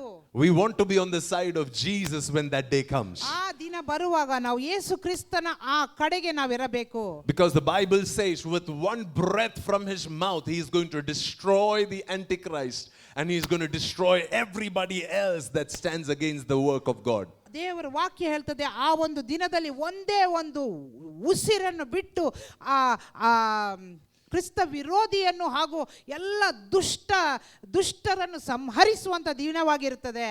Amen. Amen. But the Bible says before that day comes, ಆದ್ರೆ ಬೈಬಲ್ ಹೇಳ್ತದೆ ಆ ದಿನ ಬರೋದಕ್ಕಿಂತ ಮುಂಚೆ the Lord will send the prophet Elijah. ದೇವರು ತನ್ನ ಪ್ರವಾದಿಯಾದ ಎಲಿಯನನ್ನು ನಿಮ್ಮ ಬಳಿಗೆ ಕಳಿಸ್ತಾನೆ. And what will Elijah do? ಎಲಿಯನು ಏನ್ ಮಾಡ್ತಾನೆ? See, it is not talking specifically only about one prophet. ಇಲ್ಲಿ ನಿರ್ದಿಷ್ಟವಾಗಿ ಒಬ್ಬ ಪ್ರವಾದಿಯ ಕುರಿತಾಗಿ ಮಾತನಾಡ್ತಾ ಇಲ್ಲ. It's talking about a movement, a prophetic movement that will happen in the church. ಏನ್ ಮಾತಾಡ್ತಾ ಇದ್ದಾರೆ ಅಂದ್ರೆ ಆ ಪ್ರವಾದಿಕವಾಗಿರುವಂತ ಒಂದು ಚಲಾವಣೆಯ ಕುರಿತಾಗಿ, ಸಭೆಯಲ್ಲಿ ನಡೆಯುವಂತ ಆ ಚಲಾವಣೆಯ ಕುರಿತಾಗಿ Bible ಮಾತನಾಡ್ತಿದೆ. And the same revelation that Elisha received about who his father is, the Lord says that will happen in the church because of this prophetic movement. Amen. ಈ ಪ್ರವಾದಿಕತನವಾಗಿರುವಂತ ಆ ಚಲಾವಣೆಯ ನಿಮಿತ್ತವಾಗಿ ಎಲಿಯನು ತನಗೆ ತಂದೆಯಾಗಿದ್ದನು ಎಂದು ಪಡೆದುಕೊಂಡಂತ ಪ್ರಕಟಣೆ ಅದೇ ಇವತ್ತು ಸಭೆಗೆ ನಮಗೆ ದೊರೆಯಲಿಕ್ಕಿದೆ. The Bible says his preaching will turn the heart of the fathers to the sons and the sons to their fathers. ಆ ದೇವರ ವಾಕ್ಯ ಹೇಳ್ತದೆ ಆ ಬೋಧನೆ ಏನ್ ತೋರಿಸುತ್ತದೆ ಅಂದ್ರೆ ತಂದೆಯ ಮನಸ್ಸುಗಳನ್ನು ಮಕ್ಕಳ ಕಡೆಗೆ ತಿರುಗಿಸುತ್ತದೆ, ಮಕ್ಕಳ ಮನಸ್ಸು ತಂದೆಗಳ ಕಡೆಗೆ ತಿರುಗಿಸುವನು ಎಂಬುದಾಗಿ. Please understand, it is not talking about our heavenly Father. ದಯಮಾಡಿ ಅರ್ಥ ಮಾಡಿಕೊಳ್ಳಿ, ಇದು ಪರಲೋಕದ ತಂದೆ ಕುರಿತಾಗಿ ಮಾತನಾಡ್ತಾ ಇಲ್ಲ. Because it's not talking about a singular father, it's fathers, multiple, plural fathers. ಇಲ್ಲಿ ತಂದೆ ಎಂಬುದಾಗಿ ಏಕವಚನದಲ್ಲಿ ತೋರಿಸ್ತಾ ಇಲ್ಲ, ಮಾತನಾಡ್ತಾ ಇಲ್ಲ. ಇಲ್ಲಿ ತಂದೆಗಳು ಅಂತ ಇದೆ. Which means there are multiple fathers and multiple sons, and the sons will be restored to their fathers and the fathers will be restored to their sons. ಅದು ಏನು ತೋರಿಸ್ತದೆ ಅಂದ್ರೆ ಎಷ್ಟೊಂದು ತಂದೆಗಳಿದ್ದಾರೆ, ಎಷ್ಟೊಂದು ಮಕ್ಕಳಿದ್ದಾರೆ, ಹಾಗೂ ಈ ಸಮಯದಲ್ಲಿ ತಂದೆಗಳ ಮನಸ್ಸು, ತಂದೆಗಳು ಅವರ ಮಕ್ಕಳಿಗೆ ದೊರೀತಾರೆ, ಹಾಗೂ ಮಕ್ಕಳು ತಂದೆಗಳ ಬಳಿ ಪುನಃ ತಿರುಗಿ ಸೇರಿಕೊಳ್ಳುತ್ತಾರೆ. Because you remember, you should understand this, we are living in a world where we are living in a culture, we are living in an atmosphere where we all want independence and we want to live by ourselves. ನಾವು ಯಾವ ಕಾಲದಲ್ಲಿ ನಾವು ಜೀವನ ಮಾಡ್ತಾ ಇದ್ದೇವೆ ಅಂದ್ರೆ ನಮಗೆಲ್ಲರಿಗೂ ಒಂದು ಆ ಪರಿಸರ ಯಾವ ರೀತಿ ಇದೆ ಅಂದ್ರೆ ನಾನು ಯಾರ ಮೇಲೆ ಆಧಾರಗೊಳ್ಳದೆ ನನ್ನಷ್ಟಿಗೆ ನಾನೇ ಜೀವನ ಮಾಡಬೇಕು ಎಂಬಂತ ಕಾಲದಲ್ಲಿ ನಾವು ಜೀವನ ಮಾಡ್ತಾ ಇದ್ದೇವೆ. We don't want to be accountable to anybody, we don't want to submit to anybody. ನಾವು ಯಾರ ಕೆಳಗಡೆ ಕೈ ಕೆಳಗೆ ನಮ್ಮನ್ನು ನಾವು ತಗ್ಗಿಸಿಕೊಳ್ಳಿಕ್ಕೆ ಇಷ್ಟ ಇಲ್ಲ, ಯಾರಿಗೂ ನಾವು ಲೆಕ್ಕ ಕೊಡುವಂತದ್ದು ನಮ್ಗೆ ಇಷ್ಟ ಇಲ್ಲ. And the problem is not with your age, the problem is with your heart. ನಿಮ್ಮ ಒಂದು ವಯಸ್ಸಿನಲ್ಲ ಸಮಸ್ಯೆ ಇಲ್ಲಿ, ನಿಮ್ಮ ಹೃದಯಕ್ಕೆ ಸಂಬಂಧಪಟ್ಟಿರುವಂತ ಸಮಸ್ಯೆ ಆಗಿದೆ ಇಲ್ಲಿ. The problem is not on the outside, the problem is on the inside. ಆ ಸಮಸ್ಯೆ ಹೊರಗಡೆ ಇಲ್ಲ, ಆ ಸಮಸ್ಯೆ ಒಳಗಡೆ ಇದೆ. And the Bible says that in the last days, do you believe we are in the last days? ದೇವರ ವಾಕ್ಯ ಹೇಳ್ತದೆ ಕಡೆಯ ದಿನಗಳು, ನೀವು ನಂಬ್ತೀರಾ ನಾವು ಕಡೆಯ ದಿನಗಳಲ್ಲಿ ಇದೀವಿ ಎಂಬುದಾಗಿ? Do you believe that Jesus is about to come? ನೀವು ನಂಬ್ತೀರಾ ಯೇಸು ಸ್ವಾಮಿ ತಿರುಗಿ ಬರಲಿಕ್ಕೆ ಬಹು ಬೇಗನೆ ಬರಲಿಕ್ಕಿದ್ದಾರೆ ಎಂಬುದಾಗಿ ನಂಬ್ತೀರಾ? The Bible says before he comes there is going to be a movement of fathers and sons being reunited. ದೇವರ ವಾಕ್ಯ ಹೇಳ್ತದೆ ಯೇಸು ಸ್ವಾಮಿ ತಿರುಗಿ ಬರಲಿಕ್ಕೆ ಮುಂಚಿತವಾಗಿ ಒಂದು ಕಾರ್ಯ ಸಂಭವಿಸುತ್ತದೆ. ತಂದೆಗಳ ಹೃದಯಗಳು, ಮಕ್ಕಳ ಹೃದಯಗಳು, ಪುತ್ರರ ಹೃದಯಗಳು ತಿರುಗಿ ಐಕ್ಯತೆಯಲ್ಲಿ ಸೇರ್ಲಿಕ್ಕಿದ್ದಾವೆ ಎಂಬುದಾಗಿ. And I believe that this is the season when the Lord is about to open some of our eyes to see who our Father is in the spirit. Amen. ನಾನು ನಂಬ್ತೇನೆ ಇದು ಒಂದು ಕಾಲವಾಗಿದೆ. ಎಂಥ ಕಾಲ ಅಂದ್ರೆ ನಮ್ಮ ಕಣ್ಣುಗಳು ತೆರೆಯಲ್ಪಡುವಂತ ಕಾಲ, ಯಾರು ನಮ್ಮ ತಂದೆಯಾಗಿದ್ದಾರೆ ಎಂದು ಗುರುತಿಸುವಂತ ಸಮಯ ಇದಾಗಿದೆ. There are so many stories that we read about where the son discovers that his father is a very rich millionaire after he grows up. ಎಷ್ಟೊಂದು ಕಥೆಗಳು ನಾವು ಓದಿದ್ದೀವಲ್ಲ, ಆ ಮಕ್ಕಳು ಪುತ್ರರು, ಕೆಲವರು ಗಂಡು ಮಕ್ಕಳು ಎಷ್ಟೊಂದು ವರ್ಷಗಳಾದ ನಂತರ ಅವರು ಅಚಾನಕ್ಕಾಗಿ ಅವ್ರಿಗೆ ಗೊತ್ತಾಗ್ತದೆ ಅವರ ತಂದೆ ಎಷ್ಟು ಐಶ್ವರ್ಯವಂತನಾಗಿದ್ದಾನೆ ಎಂಬುದಾಗಿ. And as soon as they discover this, they become inheritors to a big fortune in life. ಅದು ಅವರಿಗೆ ಅದು ತಿಳಿದ ತಕ್ಷಣವೇ ಏನಾಗ್ತದೆ ಅಂತಂದ್ರೆ ಅವರು ಒಂದು ದೊಡ್ಡ ಐಶ್ವರ್ಯಕ್ಕೆ ಅವರು ಪಾಲುಗಾರರಾಗ್ತಾರೆ. Because now everything that belongs to their father, they have access to it. ಯಾಕಂದ್ರೆ ಈಗ ಅವರ ತಂದೆಗೆ ಇರುವಂತ ಎಲ್ಲಾ ವಿಷಯಗಳಿಗೆ ತಾನೇ ಬಾಧ್ಯಸ್ಥನಾಗ್ತಾನೆ. Sometimes when we come into the church, we don't want to open up certain areas of our life to our leaders because this is my life, that is your life. We want to maintain a distance. ನಾವು ಎಷ್ಟೊಂದು ಸಲ ನಾವು ಸಭೆಗೆ ಬಂದಾಗ ನಮ್ಮ ಜೀವಿತದ ಎಷ್ಟೊಂದು ಭಾಗಗಳನ್ನು ನಾವು ನಮ್ಮ ಸಭಾಪಾಲಕರ ಹತ್ರ ಆಗಲಿ ನಮ್ಮ ನಾಯಕರ ಹತ್ರ ಆಗಲಿ ನಾವು ಬಿಚ್ಚಿ ತೋರಿಸ್ಕೊಳ್ಳಿಕ್ಕೆ ನಾವು ಇಷ್ಟಪಡೋದಿಲ್ಲ. ಯಾಕಂದರೆ ಅದು ನಿನ್ನ ಜೀವಿತ, ಇದು ನನ್ನ ಜೀವಿತ, ಹಾಗೆ ಇರಲಿ ಎಂಬುದಾಗಿ ನಾವು ಅಂದ್ಕೊಳ್ತೇವೆ. But the thing with becoming or understanding who your father is that as much as you receive an inheritance, you have to become vulnerable like little children to your leaders. Amen. ಅದು ಏನಂದರೆ ತಂದೆಯ ಒಂದು ಎಲ್ಲ ಸ್ವಾಸ್ಥ್ಯ ನೀವು ಪಡೆದುಕೊಳ್ಳೋದು ಒಂದೇ ಅಲ್ಲ, ನೀವು ನಿಮ್ಮ ತಂದೆಯ ಮುಂದೆ ನಾವು ಚಿಕ್ಕ ಮಕ್ಕಳ ಹಾಗೆ, ನಾವು ಚಿಕ್ಕ ಮಕ್ಕಳು ಯಾವ ರೀತಿ ತಂದೆಗಳ ಹತ್ರ ಇರ್ತಾರಲ್ವ ಆ ರೀತಿ ನಮ್ಮನ್ನು ತೆರೆಯಲ್ಪಡಬೇಕು. You have to be open to correction. ನಾವು ತಿದ್ದುವಿಕೆಗೆ ನಾವು ಸಿದ್ಧರಾಗಬೇಕು. You have to be open to discipline. ನಾವು ಶಿಸ್ತನ್ನು ಪಡೆದುಕೊಳ್ಳಲಿಕ್ಕೆ ನಾವು ಸಿದ್ಧರಾಗಬೇಕು. You know how fathers correct their children? ತಂದೆ ಅಂದಿರು ಯಾವ ರೀತಿ ಮಕ್ಕಳನ್ನು ತಿದ್ದುತ್ತಾರೆ ಗೊತ್ತಲ್ವಾ? We all live in India. ನಾವು ಭಾರತದಲ್ಲಿ ನಾವು ಜೀವನ ಮಾಡ್ತೇವಲ್ವಾ? Outside India the story is different. ಭಾರತದ ಹೊರಗಡೆ ಕತೆ ಬೇರೆ ಆಗಿರ್ತದೆ. But India discipline, the definition of discipline is different in India. ಆದರೆ ಭಾರತದಲ್ಲಿ ಆ ಶಿಸ್ತು ಎಂಬಂತ ಪದಕ್ಕೆ ಅದರ ಅರ್ಥನೇ ಬೇರೆ. But the Bible says that is the way discipline is a part and parcel of being a father and son. ದೇವರ ವಾಕ್ಯ ಹೇಳ್ತದೆ ಶಿಸ್ತು ಎಂಬಂಥದ್ದು, ತಿದ್ದುವಿಕೆ ಎಂಬಂಥದ್ದು ತಂದೆ ಮಗನ ಒಂದು ಸಂಬಂಧದಲ್ಲಿ ಅದು ಒಂದು ಭಾಗವಾಗಿರ್ತದೆ. Sometimes this discipline can be in terms of words. ಕೆಲವು ಸಲ ಈ ಶಿಸ್ತು ಮಾತಿನ ಮುಖಾಂತರ ಆಗಿರ್ಬೋದು. Sometimes this discipline can be in terms of some things not being given to you immediately. ಕೆಲವು ಸಲ ಈ ಶಿಸ್ತು ಏನಾಗ್ತದೆ ಅಂದರೆ ನಿಮಗೆ ಕೆಲವು ವಿಷಯಗಳು, ಕೆಲವು ಸಂಗತಿಗಳು ತಕ್ಷಣವೇ ನಿಮ್ಗೆ ಕೊಡಲ್ಪಡುವುದಿಲ್ಲ. Sometimes this discipline can be in terms of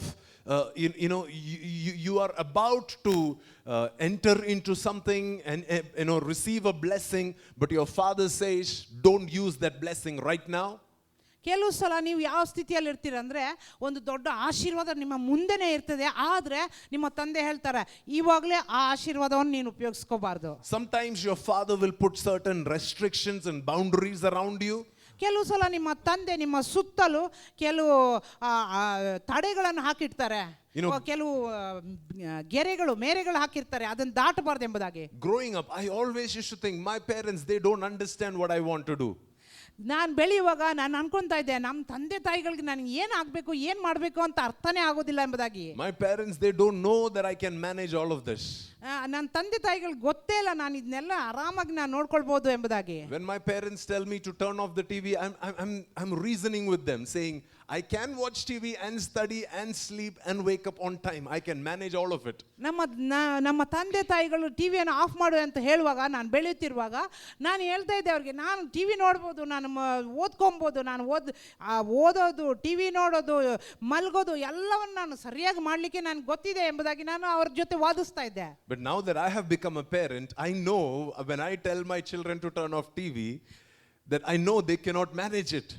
ನನಗೆ ಈಗ ನಾನು ತಂದೆಯಾಗಿ ನನಗೆ ನನ್ನ ಸ್ವಂತ ಮಕ್ಕಳಿರುವಾಗ ಅವರಿಗೆ ಟಿವಿ ಆಫ್ ಮಾಡು ಅಂತ ಹೇಳುವಾಗ ನನಗೆ ಗೊತ್ತಿದೆ ಅವರಿಗೆ ಎಲ್ಲವನ್ನು ಮ್ಯಾನೇಜ್ ಮಾಡಲಿಕ್ಕೆ ಆಗೋದಿಲ್ಲ ಎಂಬುದಾಗಿ. So there are certain restrictions or boundaries that a father will place around the children, which even if they don't understand, they have to obey and listen at that point. ಕೆಲವು ಬೌಂಡ್ರಿಗಳನ್ನು, ಕೆಲವು ಮೇರೆಗಳನ್ನು ತಂದೆ ಅವರ ಮಕ್ಕಳಿಗೋಸ್ಕರ ಹಾಕ್ತಾರೆ. ಯಾಕೆ ಅಂದರೆ ಅದನ್ನು ಅವ್ರು ದಾಟಿ ಹೋಗಬಾರ್ದು, ಯಾಕೆಂದರೆ ಅವರು ಅದನ್ನು ಸಂಭಾಳಿಸ್ಲಿಕ್ಕೆ ಆಗೋದಿಲ್ಲ. See, spiritual fatherhood is something that you will see throughout scripture. ಆತ್ಮಿಕ ತಂದೆತನ ಇದರ ಕುರಿತಾಗಿ ದೇವರ ವಾಕ್ಯದಲ್ಲಿ ಎಲ್ಲ ಕಡೆ ನಾವು ನೋಡುವಂಥವರಾಗಿದ್ದೇವೆ. You will see, I'll tell you how to determine if something is a doctrine in the New Testament church. ಹೊಸ ಒಡಂಬಡಿಕೆಯ ಸಭೆಯಲ್ಲಿ ಒಂದು ಯಾವುದಾದ್ರೂ ಒಂದು ವಿಷಯ ಡಾಕ್ಟ್ರಿನ್, ಸಿದ್ಧಾಂತ ಎಂಬುದಾಗಿ ನಾವು ಯಾವ ರೀತಿ ಹೇಳಬಹುದು? For example, baptism. ಒಂದು ಉದಾಹರಣೆಗೆ ದೀಕ್ಷಾ ಸ್ನಾನ. Do you see a shadow of it in the Old Testament? Do you see a shadow? Do you see an example or a symbol of it in the Old Testament? ನೀವು ಆ ಒಂದು ದೀಕ್ಷಾ ಸ್ನಾನದ ಒಂದು ಛಾಯೆ, ನೆರಳನ್ನು ಏನಾದರೂ ಹಳೆ ಒಡಂಬಡಿಕೆಯಲ್ಲಿ ನೀವು ನೋಡ್ತೀರಾ? Do you see it in the life of Jesus? ನೀವು ಯೇಸು ಕ್ರಿಸ್ತನ ಜೀವಿತದಲ್ಲಿ ಅದನ್ನು ನೋಡ್ತೀರಾ? And do you see it in the practice of the apostles? ನೀವು ಅಪೊಸ್ತಲರ ಒಂದು ಪದ್ಧತಿಗಳಲ್ಲಿ ನೀವು ಅದನ್ನು ನೋಡ್ತೀರಾ? So that is how you decide if it is a doctrinal thing or not. ಆಗ ನೀವು ಅದು ಸಿದ್ಧಾಂತನ ಅಲ್ಲನಾ ಎಂಬುದಾಗಿ ನೀವು ತಿಳಿದುಕೊಳ್ತೀರಿ. So for example, baptism, it was foreshadowed in the Old Testament when Moses brought the Israelites under the cloud into the sea.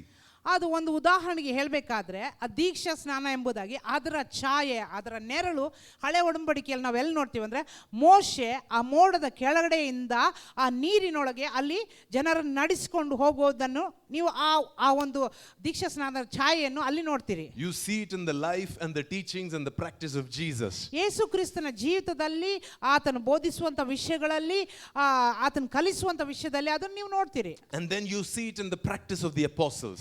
ಹಾಗೂ ನೀವು ಅಪೊಸ್ತಲರ ಒಂದು ಪದ್ಧತಿಗಳಲ್ಲಿ ಸಹ ಅದನ್ನು ನೋಡ್ತೀರಿ. ನೀವು You talk about speaking in tongues. ನೀವು ವಾಣಿಗಳು ಮಾತನಾಡುವಂಥ, ಅನ್ಯ ಭಾಷೆ ಮಾತನಾಡುವಂಥದ್ರ ಕುರಿತಾಗಿ ನೀವು ನೋಡ್ತೀರಿ. You see prophetic words that are spoken in the Old Testament about speaking in tongues. ನೀವು ಹಳೆ ಒಡಂಬಡಿಕೆಯಲ್ಲಿ ಆ ಪ್ರವಾದಿಕವಾಗಿ ಬರೆದಿರುವಂಥ ಆ ಮಾತುಗಳು, ವಾಣಿಗಳನ್ನಾಡುವಂಥದ್ದು ಇಲ್ಲ ಅನ್ಯ ಭಾಷೆ ಮಾತನಾಡುವಂಥದ್ರ ಕುರಿತಾಗಿ ಹಳೆ ಒಡಂಬಡಿಕೆಯಲ್ಲಿ ನಾವು ನೋಡ್ತೇವೆ. You will see Jesus said that those who believe in me will speak in unknown languages. ನೀವು ನೋಡ್ತೀರಿ ಯೇಸು ಸ್ವಾಮಿ ಹೇಳುವುದನ್ನು, ಯಾರ್ಯಾರು ನನ್ನ ಮೇಲೆ ನಂಬಿಕೆ ಇಡ್ತಾರಲ್ಲ ಅವರು ಅನ್ಯ ಭಾಷೆಗಳಲ್ಲಿ ಮಾತನಾಡ್ತಾರೆ ಎಂಬುದಾಗಿ ಯೇಸು ಸ್ವಾಮಿ ಹೇಳ್ತಾರೆ. And then you will see it in the practice of the New Testament church, where they began to speak in tongues whenever the Holy Spirit came upon them. ಹಾಗೂ ನೀವು ಅದೇ ವಿಷಯವನ್ನು ಹೊಸ ಒಡಂಬಡಿಕೆಯ ಸಭೆಯಲ್ಲಿ ಅನ್ಯ ಭಾಷೆಗಳಲ್ಲಿ ಮಾತನಾಡುವಂಥದ್ದು, ವಾಣಿಗಳ ಆಡುವಂಥದ್ದು ಯಾವಾಗ ಪವಿತ್ರಾತ್ಮನ ಅವರ ಮೇಲೆ ಬೀಳ್ತಾನಲ್ಲ ಆವಾಗೆಲ್ಲ ಅನ್ಯ ಭಾಷೆ ಮಾತಾಡುವಂಥದ್ದು ನೀವು ನೋಡ್ತೀರಿ. And the same thing goes with spiritual fatherhood. ಅದೇ ರೀತಿಯಾಗಿ ಆತ್ಮಿಕ ತಂದೆತನದ ಕುರಿತಾಗಿ ನಡೀತದೆ. You would see the same thing being foreshadowed in the Old Testament. ಅದೇ ವಿಷಯ ಮೊದಲನೇ ಅದರ ಛಾಯೆ ಹಳೆ ಒಡಂಬಡಿಕೆಯಲ್ಲಿ ನೀವು ನೋಡ್ತೀರಿ. See, the Old Testament people, they couldn't understand sonship in its best form because they had not yet seen Jesus. ಹಳೆ ಒಡಂಬಡಿಕೆಯ ಜನರು ಪುತ್ರತ್ವ ಅದರ ಕುರಿತಾಗಿ ಪೂರ್ತಿಯಾಗಿ ಅರ್ಥ ಮಾಡಿಕೊಳ್ಳಿಕ್ಕೆ ಆಗಲಿಲ್ಲ. ಯಾಕೆಂದ್ರೆ ಅವರು ಇನ್ನೂ ಯೇಸು ಕ್ರಿಸ್ತನನ್ನು ನೋಡಿರಲಿಲ್ಲ. Because Jesus is the perfect son. ಯಾಕೆಂದ್ರೆ ಯೇಸು ಕ್ರಿಸ್ತನು ಪರಿಪೂರ್ಣವಾಗಿದ್ದ ಪುತ್ರನಾಗಿದ್ದನು. So they could only function in the foreshadow. Whatever happened between Elijah and Elisha was just an example or a symbol. It was only a foreshadow. ಅದು ಸ್ವಲ್ಪ ಮಟ್ಟಕ್ಕೆ ಅವರು ಆ ಒಂದು ಸಂಬಂಧವನ್ನು ಅವರು ನೋಡಲಿಕ್ಕೆ ಸಾಧ್ಯವಾಯಿತು. ಎಲೀಷನು ಹಾಗೂ ಎಲಿಯನ ಮಧ್ಯೆ ಇರುವಂಥ ಆ ತಂದೆ ಮಗನ ಒಂದು ಸಂಬಂಧ ಒಂದು ಸ್ವಲ್ಪ ಮಟ್ಟಿಗೆ ಆ ಒಂದು ಹೊಸ ಒಡಂಬಡಿಕೆಯ ನೆರಳು ತರ ಅವ್ರು ನೋಡಿದ್ರು ಅಷ್ಟೇ ಹಳೆ ಒಡಂಬಡಿಕೆಯಲ್ಲಿ. But when we come into the gospel, we will see how Jesus, he became a father to his 12 disciples. ನಾವು ಹೊಸ ಒಡಂಬಡಿಕೆ ಬರುವಾಗ ನಾವು ನೋಡ್ತೇವೆ ಯೇಸು ಕ್ರಿಸ್ತನು ಯಾವ ರೀತಿಯಲ್ಲಿ ತನ್ನ 12 ಶಿಷ್ಯರಿಗೆ ತಂದೆಯಾಗಿ ಇದ್ದರು ಎಂಬುದಾಗಿ ನಾವು ನೋಡ್ತೇವೆ. That is why when he prayed about Judas, he said the son of destruction or the son of perdition. ಅದಕ್ಕೋಸ್ಕರ ಇಸ್ಕರಿಯೋತ್ ಯೂದನ ಕುರಿತಾಗಿ ಹೇಳುವಾಗ son of destruction, what is the word? ನಾಶನದ ಪುತ್ರನು. And then when we come into the practice of the apostles, we will see how the New Testament church leaders became the fathers of the New Testament church. ಹೊಸ ಒಡಂಬಡಿಕೆಯಲ್ಲಿ ನಾವು ನೋಡ್ತೇವೆ ಆ ಶಿಷ್ಯರೆಲ್ಲರೂ ಆ ಹೊಸ ಒಡಂಬಡಿಕೆಯ ಸಭೆಯ ತಂದೆಯಂದಿರಾದರು. So this is not something that is exclusive in one verse in the Old Testament, it is throughout scripture. ಈ ಒಂದು ವಿಷಯ ಒಂದೇ ಒಂದು ಹಳೆ ಒಡಂಬಡಿಕೆಯಲ್ಲಿ ಒಂದೇ ಸಲ ಬಂದಿರುವಂಥದ್ದು ಅಂತ ಹೇಳೋದಕ್ಕೆ ಸಾಧ್ಯವಿಲ್ಲ. ಯಾಕಂದ್ರೆ ಪರಿಪೂರ್ಣವಾಗಿ ದೇವರ ವಾಕ್ಯದಲ್ಲಿ ಎಲ್ಲ ಈ ವಿಷಯ ತುಂಬಿಕೊಂಡಿದೆ. So this is a doctrinal thing that we can believe and accept and receive. ಈ ಸಿದ್ಧಾಂತವನ್ನು ನಾವು ಅದನ್ನು ನಂಬಬಹುದು, ನಾವು ಅದನ್ನು ಸ್ವೀಕಾರ ಮಾಡಿಕೊಂಡು ನಾವು ಜೀವನ ಮಾಡಬಹುದು. Are you understanding this? ಅರ್ಥ ಆಗ್ತಾ ಇದೆಯಾ? I know that many of you will have questions. ನನಗೆ ಗೊತ್ತಿದೆ ನಿಮಗೆ ಎಷ್ಟೊಂದು ಜನಕ್ಕೆ ಪ್ರಶ್ನೆಗಳು ಬರ್ತಾವೆ ಎಂಬುದಾಗಿ. That is why we have a question and answer session. ಅದಕ್ಕೋಸ್ಕರ ನಾವು ಪ್ರಶ್ನೆಗಳು ಹಾಗೂ ಉತ್ತರ ಕೊಡುವಂತ ಸಮಯವನ್ನು ನಾವು ಏರ್ಪಾಡು ಮಾಡಿದ್ದೇವೆ. I know that one of the questions will be, Jesus said, do not call any man father. ನನಗೆ ಗೊತ್ತು ಒಂದು ಪ್ರಶ್ನೆ ಇದೆ, ಯೇಸು ಸ್ವಾಮಿ ಹೇಳಿದ್ರು ಯಾವ ವ್ಯಕ್ತಿಯನ್ನು ತಂದೆಯೇ ಎಂಬುದಾಗಿ ಕರಿಬೇಡ ಎಂಬುದಾಗಿ. Yes, how many of you thought about it already? ಎಷ್ಟು ಜನ ನೀವು ಅದ್ರ ಕುರಿತಾಗಿ ಈಗಾಗಲೇ ಯೋಚನೆ ಮಾಡಿದ್ರು? So let me ask you this. So what do you call your father? ನಿಮ್ಮ ತಂದೆಯನ್ನು ನೀವು ಏನಂತ ಕರೀತೀರಿ?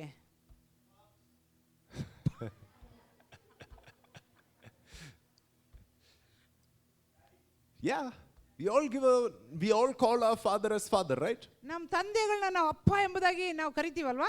It also says, do not call any man as teacher. ಹಾಗೂ ದೇವರ ವಾಕ್ಯದಲ್ಲಿ ಹೇಳ್ತಾರೆ, ಯಾರನ್ನು ಬೋಧಕನೇ ಎಂಬುದಾಗಿ ಕರಿಬೇಡ ಎಂಬುದಾಗಿ. So what do you call your school teachers? ನಿಮ್ಮ ಅಧ್ಯಾಪಕರನ್ನು ಏನು ಕರಿತೀರಿ? By name? ಹೆಸರಿಟ್ಟು ಕರೀತೀರಾ? How many of you in India at least, have called them, hey Annie, come here? ಎಷ್ಟು ಜನ ನೀವು ಭಾರತ ದೇಶದಲ್ಲನ್ನ ಅವರು ನಿಮ್ಮ ಟೀಚರ್ ನೋಡಿ ಆನಿ ಇಲ್ಲಿ ಬಾ ಅಂತ ಕರಿತೀರಿ? What do you call them? You give them respect, right? ನೀವು ಏನು ಕರಿತೀರಿ ಅವ್ರನ್ನ? ಅವ್ರಿಗೆ ಮರ್ಯಾದೆ ಕೊಡ್ತಿರ್ತಾನೆ. So the real question to ask is, why did Jesus say that? ನಿಜವಾಗ್ಲೂ ಪ್ರಶ್ನೆ ಹಾಕುವಂತ ವಿಷಯ ಏನಂದ್ರೆ, ಯಾಕೆ ಯೇಸು ಸ್ವಾಮಿ ಆ ಮಾತನ್ನ ಹೇಳಿದರು? You go and study the context. ಅಲ್ಲಿ ಹೋಗಿ ಆ ಒಂದು ಸನ್ನಿವೇಶವನ್ನು ನೀವು ಅಭ್ಯಾಸ ಮಾಡಿ. And Jesus, he is not referring to Christian leaders. He is referring to these Pharisees who are exalting themselves, who are taking seats of honor, saying everybody should call me father, everybody should call me teacher. And Jesus is referring to those people and saying, don't call these guys fathers or teachers.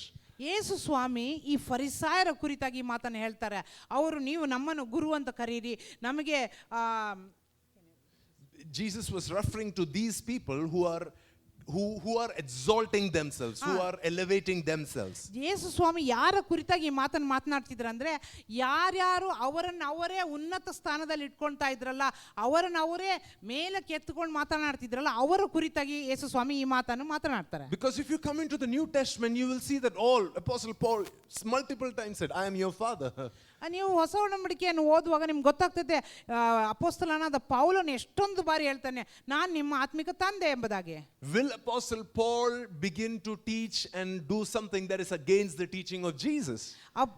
ಅಪೊಸ್ತಲನಾದ ಪೌಲನು ಏನಾದರೂ ಯೇಸು ಸ್ವಾಮಿ ಹೇಳಿಕೊಟ್ಟಂತ ಆ ಒಂದು ಬೋಧನೆಗೆ ವಿರುದ್ಧವಾಗಿ ಏನಾದ್ರು ಮಾತನಾಡ್ಲಿಕ್ಕೆ ಸಾಧ್ಯನಾ? ಇಲ್ಲ ಮಾಡ್ಲಿಕ್ಕೆ ಸಾಧ್ಯನಾ? No, he will not do that. ಇಲ್ಲ, ಸಾಧ್ಯವೇ ಇಲ್ಲ. So the practice of the New Testament church was different. They did have spiritual fathers and they did call them their spiritual fathers. ಹೌದು, ಹೊಸ ಒಡಂಬಡಿಕೆಯ ಜನರು, ವಿಶ್ವಾಸಿಗಳು, ಅವರು ಆತ್ಮಿಕ ತಂದೆಗಳನ್ನು ಹೊಂದಿಕೊಂಡಿದ್ದರು. ಅವರ ಆತ್ಮಿಕ ತಂದೆಗಳನ್ನು ತಂದೆಗಳು ಅಂತ ಕರೀತಾ ಇದ್ರು. The purpose of having a spiritual father is that you have a model, a role model to imitate and become in the likeness of. Amen. ನಿಮಗೆ ಒಂದು ಆತ್ಮಿಕ ತಂದೆ ಇರುವಂತ ಉದ್ದೇಶ ಏನಂದ್ರೆ, ಅವರು ನಿಮಗೆ ಒಂದು ಮಾದರಿಯಾಗಿರ್ತಾರೆ. ಅವರನ್ನು ನೋಡಿ ಅವರ ಹಾಗೆ ನಾವು ಜೀವನ ಮಾಡೋದು, ಅವರನ್ನು ಹಿಂಬಾಲಿಸುವಂಥದ್ದು, ಅದಕ್ಕೋಸ್ಕರ ನಿಮಗೆ ಆತ್ಮಿಕ ತಂದೆಗಳಿರ್ತಾರೆ. Amen. Amen. Let's read a few scriptures. Romans chapter 8 verse 29 and 30. The Bible says, Romans chapter 8 verse 29 and 30.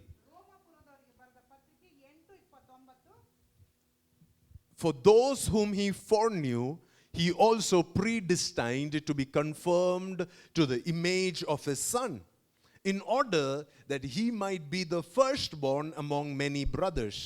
And those whom he predestined, he also called. And those whom he also called, he also justified. And those whom he justified, he also glorified. Verse 29 and 30. Yes. ಯಾಕೆಂದ್ರೆ ದೇವರು ತನ್ನ ಮಗನಿಗೆ ಅನೇಕ ಮಂದಿ ಸಹೋದರರಿದ್ದು ಅವರಲ್ಲಿ ಆತನೇ ಹಿರಿಯನಾಗಿರಬೇಕೆಂದು ಉದ್ದೇಶಿಸಿ, ತಾನು ಯಾರನ್ನು ತನ್ನವರೆಂದು ಮೊದಲು ತಿಳುಕೊಂಡನೋ ಅವರನ್ನು ತನ್ನ ಮಗನ ಸಾರೂಪ್ಯ ಆಗುವುದಕ್ಕೆ ಮೊದಲೇ ನೇಮಿಸಿದನು. ಮತ್ತು ಯಾರನ್ನು ಮೊದಲು ನೇಮಿಸಿದನೋ ಅವರನ್ನು ಕರೆದನು. ಯಾರನ್ನು ಕರೆದನೋ ಅವರನ್ನು ನೀತಿವಂತರೆಂದು ನಿರ್ಣಯಿಸಿದನು. ಯಾರನ್ನು ನೀತಿವಂತರೆಂದು ನಿರ್ಣಯಿಸಿದನೋ ಅವರನ್ನು ಮಹಿಮ ಪದವಿಗೆ ಸೇರಿಸಿದನು. Amen. Amen. What does the Bible say? God called them and gave them. Ultimately, he gave them his glory. ದೇವರು ಆತನನ್ನು ಕರೆದು ಏನ್ ಮಾಡಿದ್ರು ಅಂದ್ರೆ ಆತನ ಮಹಿಮೆಯನ್ನು ಅವರಿಗೆ ಕೊಟ್ಟನು. See, how many of you know that God has glory? ಎಷ್ಟು ಜನ ಗೊತ್ತಿದೆ ದೇವರಿಗೆ ಮಹಿಮೆ ಇದೆ ಎಂಬುದಾಗಿ? And sometimes we think that God doesn't want to give us his glory.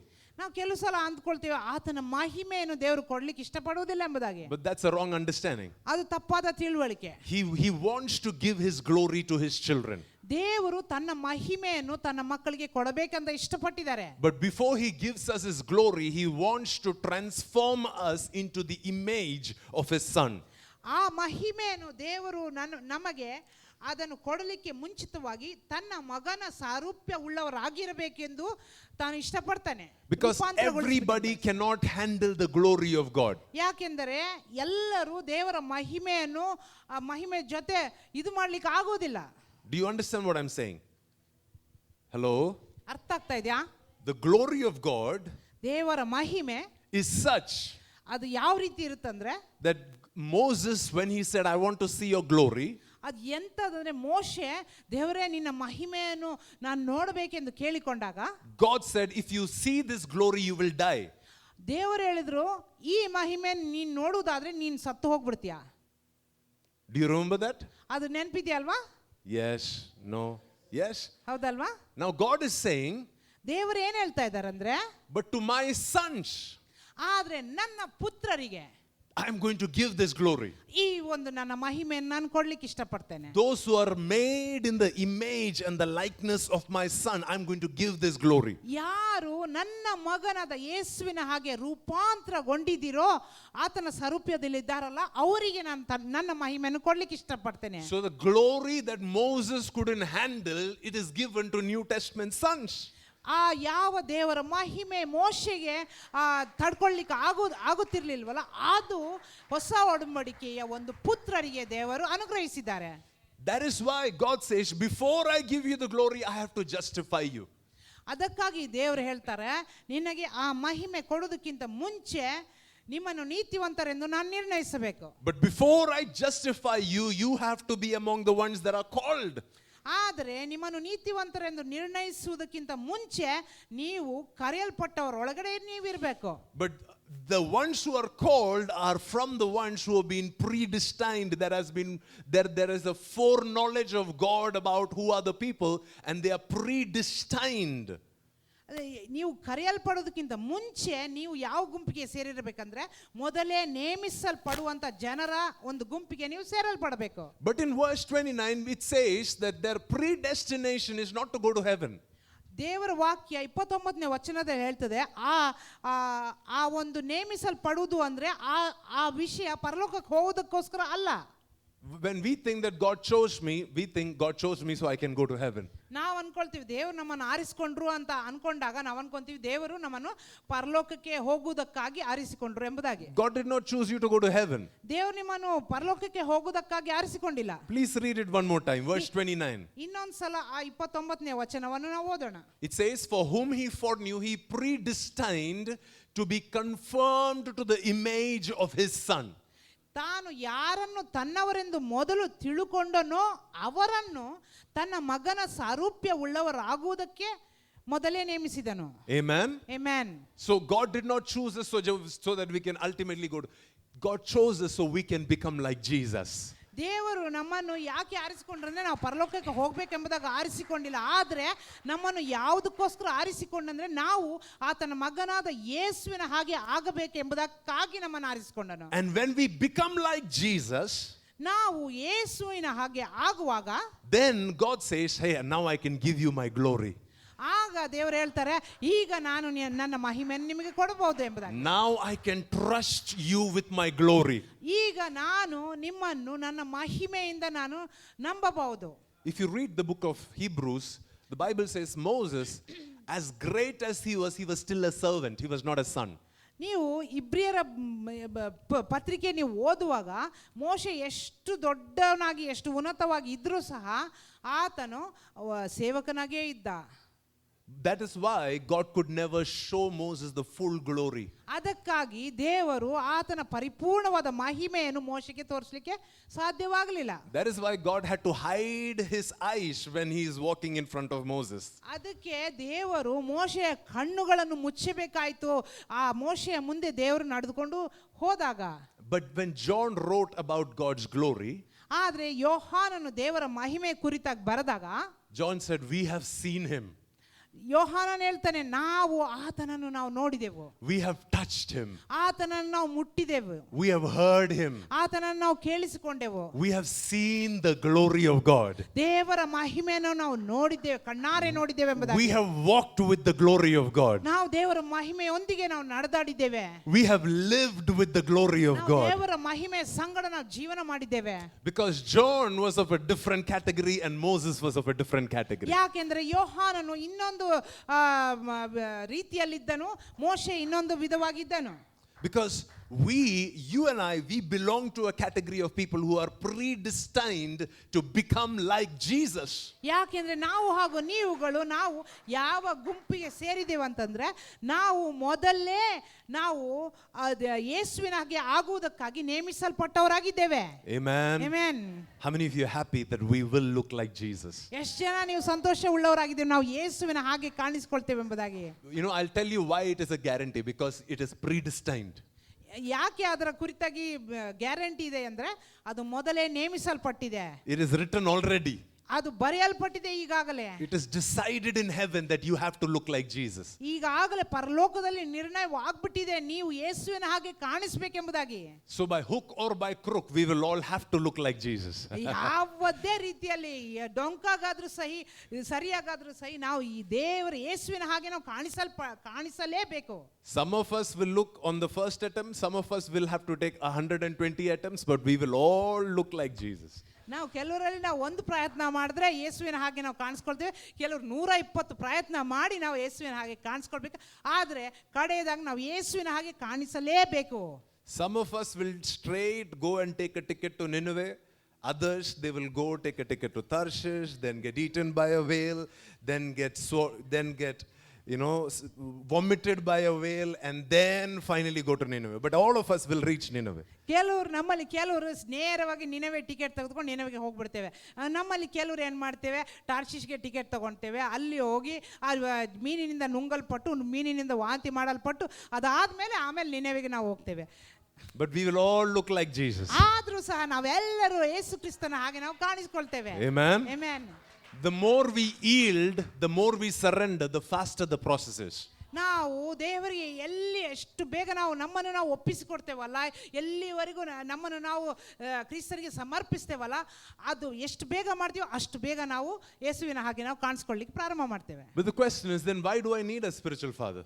ಈಗ ಪ್ರಶ್ನೆ ಏನಂದ್ರೆ, ನನಗೆ ಯಾಕೆ ಮತ್ತೆ ಆತ್ಮಿಕ ತಂದೆ ಬೇಕು? Because if I have to become like Jesus, nothing is going to stop it. Why do I need a spiritual father? ನಾನು ಯೇಸುವಿನ ಹಾಗೆ ಆಗ್ಬೇಕಂದ್ರೆ ಹೆಂಗೋ ಆಗ್ತೀನಿ, ನನಗೆ ಯಾಕೆ ಮತ್ತೆ ಆತ್ಮಿಕ ತಂದೆಯ ಅವಶ್ಯಕತೆ ಏನಿದೆ ನನಗೆ? I'll explain this to you. Let's read 1 Corinthians chapter 11 verse 1. ನಾನು ಇದನ್ನು ನಿಮಗೆ ವಿವರಿಸ್ತೇನೆ. ಮೊದಲನೇ ಕೊರಿಂಥದವರಿಗೆ ಬರೆದ ಪತ್ರಿಕೆ chapter 11 and verse 1. 11ನೇ ಅಧ್ಯಾಯ 1ನೇ ವಚನ. Apostle Paul is writing to his church. ಅಪೊಸ್ತಲನಾದ ಪೌಲನು ಆತನ ಸಭೆಗೆ ಬರಿತಾ ಇದ್ದಾರೆ. And he says, ಆತನು ಹೇಳ್ತಾನೆ, be imitators of me as I am of Christ. Amen. ನಾನು ಕ್ರಿಸ್ತನನ್ನು ಅನುಸರಿಸುವಂತೆಯೇ ನೀವು ನನ್ನನ್ನು ಅನುಸರಿಸುವವರಾಗಿರಿ. And everybody said an amen. ಎಲ್ಲರೂ ಆಮೆನ್ ಎಂಬುದಾಗಿ ಹೇಳಿದ್ರು. What is Apostle Paul saying? ಅಪೊಸ್ತಲನಾದ ಪೌಲನು ಏನು ಹೇಳ್ತಾ ಇದ್ದಾನೆ? Now I am going to become an example of how Jesus looks. ಪೌಲನ್ ಏನು ಹೇಳ್ತಾ ಇದ್ದಾನೆ ಅಂದ್ರೆ, ನಾನು ಯೇಸು ಕ್ರಿಸ್ತನ ಯಾವ ರೀತಿ ಕಾಣಿಸ್ಕೊಳ್ತಾನೆ ಎಂಬಂತ ವಿಷಯಕ್ಕೆ ನಾನು ಉದಾಹರಣೆ ಆಗಿದ್ದೇನೆ. Just like Jesus was an example and a demonstration of the glory of his Father, Apostle Paul says, now I am going to be an example to you of how Jesus looks. ಯಾವ ರೀತಿ ಯೇಸು ಕ್ರಿಸ್ತನು ತನ್ನ ತಂದೆಯ ಪುತ್ರನು ಎಂದು ತೋರ್ಪಡಿಸುವುದಕ್ಕೆ ಆತನು ಪುತ್ರನಾಗಿದ್ನಲ್ಲ, ಅದೇ ರೀತಿ ನಾನು ಯೇಸು ಕ್ರಿಸ್ತನ ಹಾಗೆ ಯೇಸು ಕ್ರಿಸ್ತನ ನನ್ನ ತಂದೆ ಹಾಗೆ ನಾನು ಸ್ವರೂಪವನ್ನು ನಾನು ಧರಿಸಿಕೊಂಡಿದ್ದೇನೆ. Do you understand what is the job of the spiritual leader or the father? ಆತ್ಮಿಕವಾದ ತಂದೆಯ ಕೆಲಸ ಏನು ಗೊತ್ತಿದೆಯಾ ನಿಮಗೆ? They stand in the gap and they represent to you who Jesus is. ಅವರ ಕಾರ್ಯ ಏನಂದ್ರೆ, ಅವರು ಆ ಒಡಕಿನಲ್ಲಿ ನಿಂತುಕೊಂಡು ಯೇಸು ಕ್ರಿಸ್ತನು ಯಾರು ಎಂಬುದಾಗಿ ನಿಮಗೆ ನಿರೂಪಿಸ್ತಾರೆ. Now what is your job? ನಿಮ್ಮ ಕೆಲಸವೇನು? The Bible says, Apostle Paul says, now you have to become imitators of me. Bible ಹೇಳ್ತದೆ ನೀವು ನನ್ನನ್ನು ಅನುಸರಿಸಬೇಕು. Now, you cannot imitate everybody. ನೀವು ಎಲ್ಲರನ್ನು ನೀವು ಅನುಸರಿಸಲಿಕ್ಕೆ ಆಗುವುದಿಲ್ಲ. But there are certain people that God has appointed over your life, certain individuals that God has given you so that you can imitate them. ಎಲ್ಲರನ್ನು ನೀವು ಹಿಂಬಾಲಿಸಿ ಎಲ್ಲರನ್ನು ಅನುಸರಿಸಲಿಕ್ಕೆ ಆಗುವುದಿಲ್ಲ. ಆದರೆ ದೇವರು ಕೆಲವು ಜನರನ್ನು ನಿಮ್ಮ ಮೇಲೆ ಇಟ್ಟಿದ್ದಾರೆ, ಅವರನ್ನು ನೀವು ಅನುಸರಿಸಬೇಕು. So that it becomes easier for you to become in the likeness and the form of Jesus. ಯಾಕೆಂದ್ರೆ ಆಗ ನಿಮಗೆ ಸುಲಭವಾಗ್ತದೆ ಯೇಸು ಕ್ರಿಸ್ತನ ಹಾಗೆ ನೀವು ಇರುವುದಕ್ಕೆ, ಯೇಸು ಕ್ರಿಸ್ತನನ್ನು ನೀವು ಅನುಸರಿಸುವುದಕ್ಕೆ ನಿಮಗೆ ಸುಲಭವಾಗ್ತದೆ. Let me read more verses. Are you okay if we read some more verses? ಇನ್ನು ಕೆಲವು ವಚನಗಳು ನಾವು ಓದೋಣ, ನಿಮ್ಗೆ ಪರವಾಗಿಲ್ವಾ? 1 Corinthians chapter 4 verse 14 onwards. ಮೊದಲನೇ ಕೊರಿಂಥದವರಿಗೆ ಬರೆದ ಪತ್ರಿಕೆ chapter 4, 4ನೇ ಅಧ್ಯಾಯ 14ರಿಂದ. the Bible says, ದೇವರ ವಾಕ್ಯ ಹೇಳ್ತದೆ, Apostle Paul writes to his spiritual children. ಅಪೊಸ್ತಲನಾದ ಪೌಲನು ತನ್ನ ಆತ್ಮಿಕ ಮಕ್ಕಳಿಗೆ ಬರಿತಾ ಇದ್ದಾರೆ. I do not write these things to make you ashamed, but to admonish you as my beloved children. ನಾನು ನಿಮ್ಮನ್ನು ನಾಚಿಕೆ ಪಡಿಸುವುದಕ್ಕಾಗಿ ಈ ವಿಷಯವನ್ನು ನಾನು ಬರಿತಾ ಇಲ್ಲ, ಆದರೆ ನನ್ನ ಪ್ರಿಯ ಮಕ್ಕಳೆಂದು ಭಾವಿಸಿ ನಿಮಗೆ ಬುದ್ಧಿ ಹೇಳುವುದಕ್ಕಾಗಿ ಈ ಮಾತುಗಳನ್ನು ಬರೆದಿದ್ದೇನೆ. For though you have countless guides in Christ, you do not have many fathers. For I became your father in Christ Jesus through the gospel. ನಿಮಗೆ ಕ್ರಿಸ್ತನಲ್ಲಿ ಉಪಾಧ್ಯಾಯರು ಸಾವಿರಾರು ಮಂದಿ ಇದ್ದರೂ ತಂದೆಗಳು ಬಹುಮಂದಿ ಇಲ್ಲ. ನಾನೇ ನಿಮ್ಮನ್ನು ಸುವಾರ್ತೆಯ ಮೂಲಕ ಕ್ರಿಸ್ತ ಯೇಸುವಿನಲ್ಲಿ ಪಡೆದನು. I urge you then, be imitators of me. ಆದದರಿಂದ ನನ್ನನ್ನು ಅನುಸರಿಸಬೇಕೆಂದು ನಿಮ್ಮನ್ನು ಬೇಡಿಕೊಳ್ಳುತ್ತೇನೆ. Verse 17, that is why I sent you my Timothy, who is my beloved and faithful child in the Lord, to remind you of my ways in Christ, as I teach them everywhere in every church. Amen. 17ನೇ ವಚನ, ಈ ನಿಮಿತ್ತದಿಂದ ಕರ್ತನಲ್ಲಿ ನನ್ನ ಮಗನಾದ ತಿಮೋಥೆಯನನ್ನು ನಿಮ್ಮ ಬಳಿಗೆ ಕಳಿಸಿಕೊಟ್ಟಿದ್ದೇನೆ. ಅವನು ನನಗೆ ಪ್ರಿಯನೂ ನಂಬಿಗಸ್ತನೂ ಆಗಿದ್ದಾನೆ. ಅವನು ಕ್ರಿಸ್ತನ ಸೇವೆಯಲ್ಲಿರುವ ನನ್ನ ನಡಾವಳಿಯನ್ನು, ಅಂದರೆ ನಾನು ಎಲ್ಲೆಲ್ಲಿಯೂ ಪ್ರತಿಯೊಂದು ಸಭೆಯಲ್ಲಿಯೂ ಬೋಧಿಸುವ ಕ್ರಮವನ್ನು ನಿಮ್ಮ ನೆನಪಿಗೆ ತರುವನು. And everybody said an amen. ಎಲ್ಲರೂ ಆಮೆನ್ ಎಂಬುದಾಗಿ ಹೇಳಿದ್ರು. Are you understanding how spiritual fatherhood works? ಅರ್ಥ ಆಗ್ತಾ ಇದೆಯಾ ಯಾವ ರೀತಿ ಆತ್ಮಿಕ ತಂದೆತನ ಕೆಲಸ ಮಾಡ್ತದೆ ಎಂಬುದಾಗಿ? See, he's telling them, I'm not trying to put you to shame when I'm correcting you. ಪೌಲನ್ ಅಪೊಸ್ತಲನಾದ ಪೌಲನ್ ತನ್ನ ಮಕ್ಕಳಿಗೆ ಏನು ಹೇಳ್ತಾ ಇದ್ದಾರೆ ಅಂದ್ರೆ, ನಾನು ನಿಮ್ಗೆ ನಾಚಿಕೆ ಪಡುವಂತೆ ನಾನು ಮಾಡ್ತಾ ಇಲ್ಲ. How many of us we get embarrassed when our pastors or our leaders they correct us? ಎಷ್ಟು ಜನಕ್ಕೆ ಒಂಥರ ನಾಚಿಕೆ ಆಗ್ತದೆ ನಮ್ಮ ಸಭಾಪಾಲಕರಾಗ್ಲಿ ನಮ್ಮ ನಾಯಕರಾಗ್ಲಿ ನಮ್ಮನ್ನು ತಿದ್ದುವಾಗ. We don't want to talk to anybody after that. ನಾವು ಅದಾದ ನಂತರ ಯಾರ ಜೊತೆ ಮಾತಾಡ್ಲಿಕ್ಕೆ ಇಷ್ಟಪಡೋದಿಲ್ಲ. We don't want to go to church for the next 3 Sundays. ನಾವು ಬರುವಂತ 3 ಭಾನುವಾರಗಳು ಸಭೆಗೆ ಹೋಗೋದೇ ಇಲ್ಲ. We even if we go to church, we'll hide our face from everybody, put the dupatta all the way till here and sit. ನಾವು ಸಭೆಗೆ ಹೋದ್ರೂ ಸಹ ನಾವು ನಮ್ಮ ದುಪ್ಪಟವನ್ನು ಇಲ್ಲಿವರೆಗೂ ಕಾಣಿಸ್ಕೊಳ್ಳೋದ ಹಾಗೆ ಅಲ್ಲಿವರೆಗೂ ಹಾಕೊಂಡು ನಾವು ಕುಳಿತುಕೊಂಡಿರ್ತೇವೆ. Because now we are feeling ashamed. ಯಾಕಂದ್ರೆ ನಮಗೆ ನಾಚಿಕೆ ಉಂಟಾಗಿದೆ. But Apostle Paul says, don't be ashamed. ಆದ್ರೆ ಅಪೊಸ್ತಲನಾದ ಪೌಲನು ಹೇಳ್ತಾ ಇದ್ದಾನೆ, ನೀವು ನಾಚಿಕೆ ಪಡಬೇಡ್ರಿ. But because whatever I did to you, I did to admonish you as my beloved children. ನಾನು ಏನೇ ನಿಮಗೋಸ್ಕರ ಮಾಡಿದ್ರು ಸಹ ನಾನು ನನ್ನ ಪ್ರಿಯ ಮಕ್ಕಳೆಂದು ಭಾವಿಸಿ ನಿಮಗೆ ಬುದ್ಧಿ ಹೇಳ್ತಾ ಇದ್ದೇನೆ. And then he says, see, all these other pastors that come to your church, they are all amazing people, but they are not your fathers. ಮತ್ತೆ ಪೌಲನು ಇನ್ನ ಮುಂದೆ ಹೋಗಿ ಏನು ಹೇಳ್ತಾ ಇದ್ದಾನಂದ್ರೆ, ನಿಮ್ಮ ಬಳಿ ಬರುವಂತ ಎಲ್ಲಾ ಸಭಾಪಾಲಕರು ಬೇರೆ ಪಾಸ್ಟರ್ಸ್ಗಳು ಅವರೆಲ್ಲ ಒಳ್ಳೆಯವರು, ಬಹಳ ಒಳ್ಳೆಯವರು, ಆದ್ರೆ ಅವರು ನಿಮಗೆ ಆತ್ಮಿಕ ನಿಮ್ಮ ತಂದೆಗಳಲ್ಲ. ಅವರು They can preach better than I can.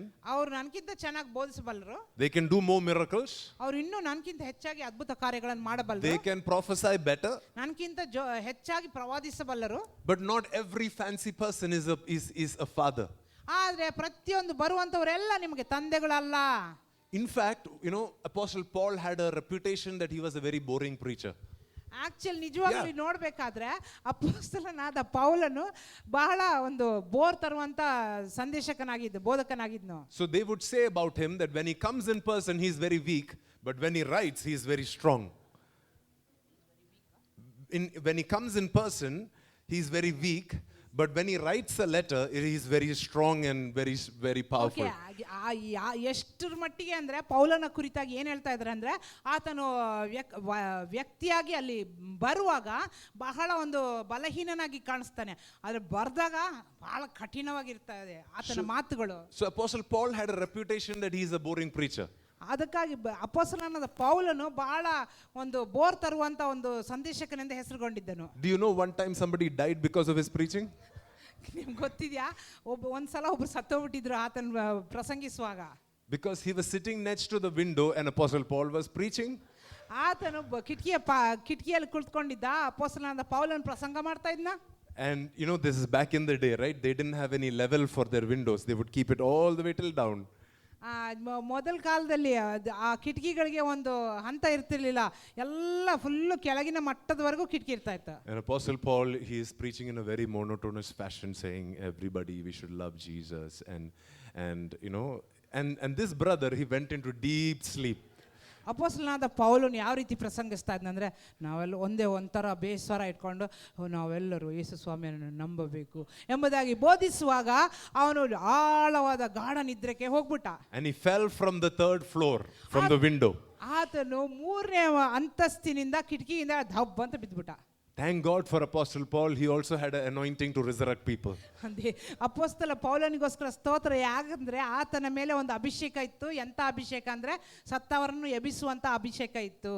So even though he was boring, ಆತನು ಬಹಳ ಬೋರ್ ತರುವಂತ ಪ್ರಸಂಗಿ ಆಗಿದ್ರು ಸಹ, he is writing to the church and he says, all of these guides, all of these pastors, all of these teachers, they are not your fathers. ಆತನು bore ತರುವಂತ ಪ್ರಸಂಗಿ ಆದ್ರೂ ಸಹ ಹೇಳ್ತಾ ಇದ್ದಾರೆ, ಇವರೆಲ್ಲರೂ ನಿಮಗೆ, ಇವರೆಲ್ಲ ಬೋಧಿಸುವವರೆಲ್ಲರೂ ಆತ ಉಪಾಧ್ಯಾಯರಾಗಿದ್ರು, ಆದ್ರೆ ಇವರೆಲ್ಲ ನಿಮ್ಮ ತಂದೆ ಅಂದ್ರಾಗಿರ್ಲಿಲ್ಲ. Because I have seen so many Christians, you know, this week this person is their father. ನಾನು ಎಷ್ಟೊಂದು ಕ್ರೈಸ್ತವರನ್ನು ನೋಡಿದ್ದೇನೆ, ಈ ವಾರ ಇವರ ಆತ್ಮಿಕ ತಂದೆ, Next week there is a better preacher on Facebook and then he becomes their father. ಬರುವಂತ ವಾರ ಫೇಸ್ಬುಕ್ ಅಲ್ಲಿ ಇನ್ನು ಅವ್ರಕ್ಕಿಂತ ಉತ್ತಮವಾಗಿ ಪ್ರಸಂಗಿಸುವವರು ಇದ್ದಾರೆ, ಅವರು ಅವ್ರ ತಂದೆ ಆಗ್ಬಿಡ್ತಾರೆ ಬರೋ ವಾರ. Then there is a better worship leader and then she becomes their father. ಅದಾದ ನಂತರ ಉತ್ತಮವಾಗಿ ಆರಾಧನೆ ನಡೆಸುವಂತ ಒಬ್ಬ ನಾಯಕಿ ಇದ್ದಾರೆ, ಆಗ ಅವಳು ಆಗ್ಬಿಡ್ತಾಳೆ ಅವ್ರ ತಂದೆ. That is not how Christian leadership works. ಆ ರೀತಿ ಕ್ರೈಸ್ತ ಒಂದು ನಾಯಕತ್ವ ನಡೆಯುವುದಿಲ್ಲ. This is not a competition. ಇದು ಒಂದು ಕಾಂಪಿಟಿಷನ್, ಒಂದು ಸ್ಪರ್ಧೆ ಅಲ್ಲ. This is not something that anybody can teach you or force you. ಇದು ಯಾರೋ ನಿಮಗೆ ಒತ್ತಾಯ ಮಾಡಿ ಕಲಿಸುವಂತ ವಿಷಯವಲ್ಲ. This has to be your revelation. ಇದು ನಿಮ್ಮ ಪ್ರಕಟಣೆ ಆಗಿರಬೇಕು. Your eyes have to be open to see who your father is. ನಿಮ್ಮ ಕಣ್ಣುಗಳು ನಿಮ್ಮ ತಂದೆ, ಆತ್ಮಿಕ ತಂದೆ ಯಾರು ಎಂಬುದಾಗಿ ತಿಳಿದುಕೊಳ್ಳುವುದಕ್ಕೆ ಕಣ್ಣುಗಳು ತೆರೆಯಲ್ಪಟ್ಟಿರಬೇಕು.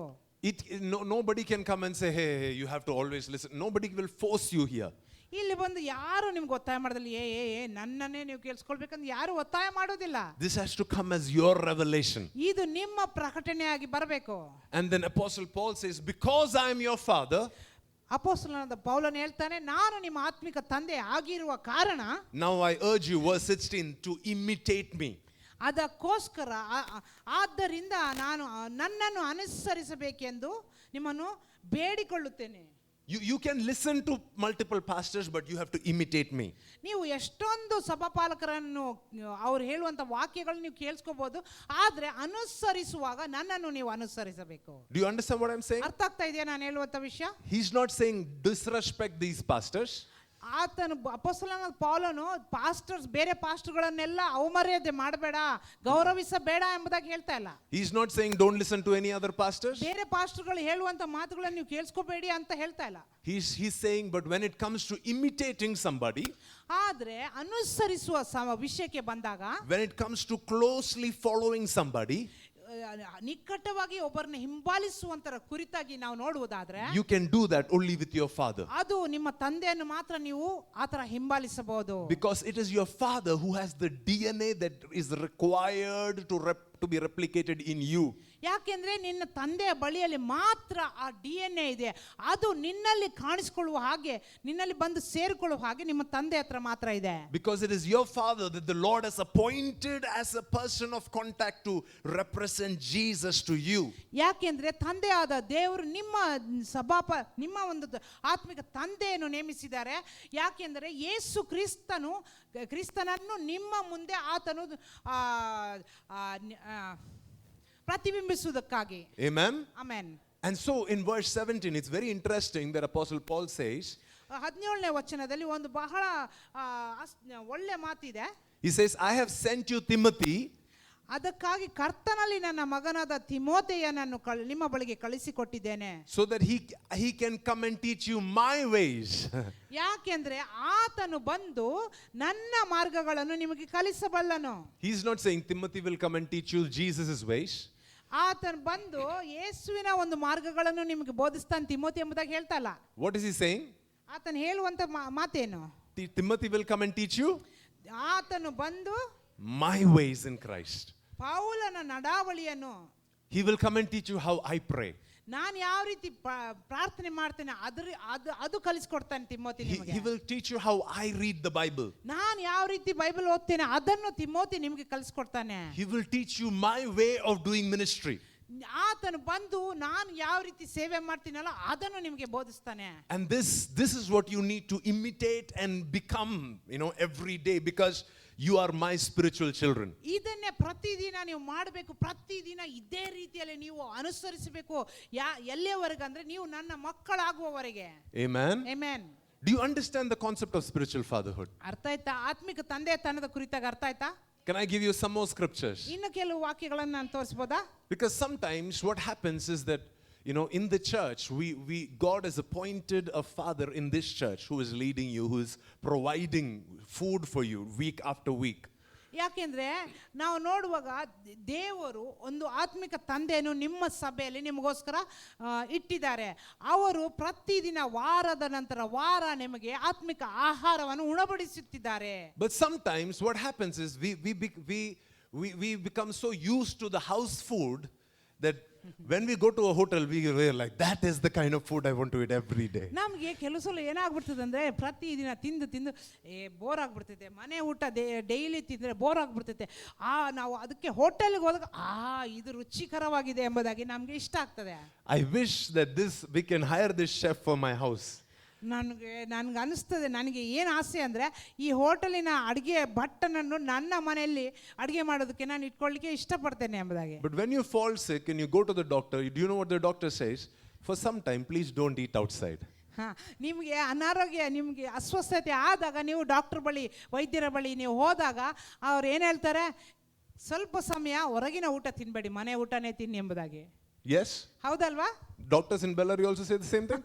ಬಳ್ಳಾರಿಯಲ್ಲಿ ವೈದ್ಯರು ಅದೇ ರೀತಿ ಹೇಳ್ತಾರಾ? Why? ಯಾಕೆ? Because as much as this may not have all the amazing things like the hotel food, this is still what is healthy and needed for my body. ಎಷ್ಟರ ಮಟ್ಟಿಗೆ ಹೋಟೆಲಲ್ಲಿ ಆಹಾರ ಆದಷ್ಟು ರುಚಿಕರವಾಗಿ ಅದು ಏನೇನೋ ಆ ವಿಷಯಗಳೆಲ್ಲ ಇಲ್ಲದಿದ್ರೂ ಸಹ ಮನೆಯ ಊಟ ಒಳ್ಳೆಯ ಒಂದು ಪದಾರ್ಥಗಳು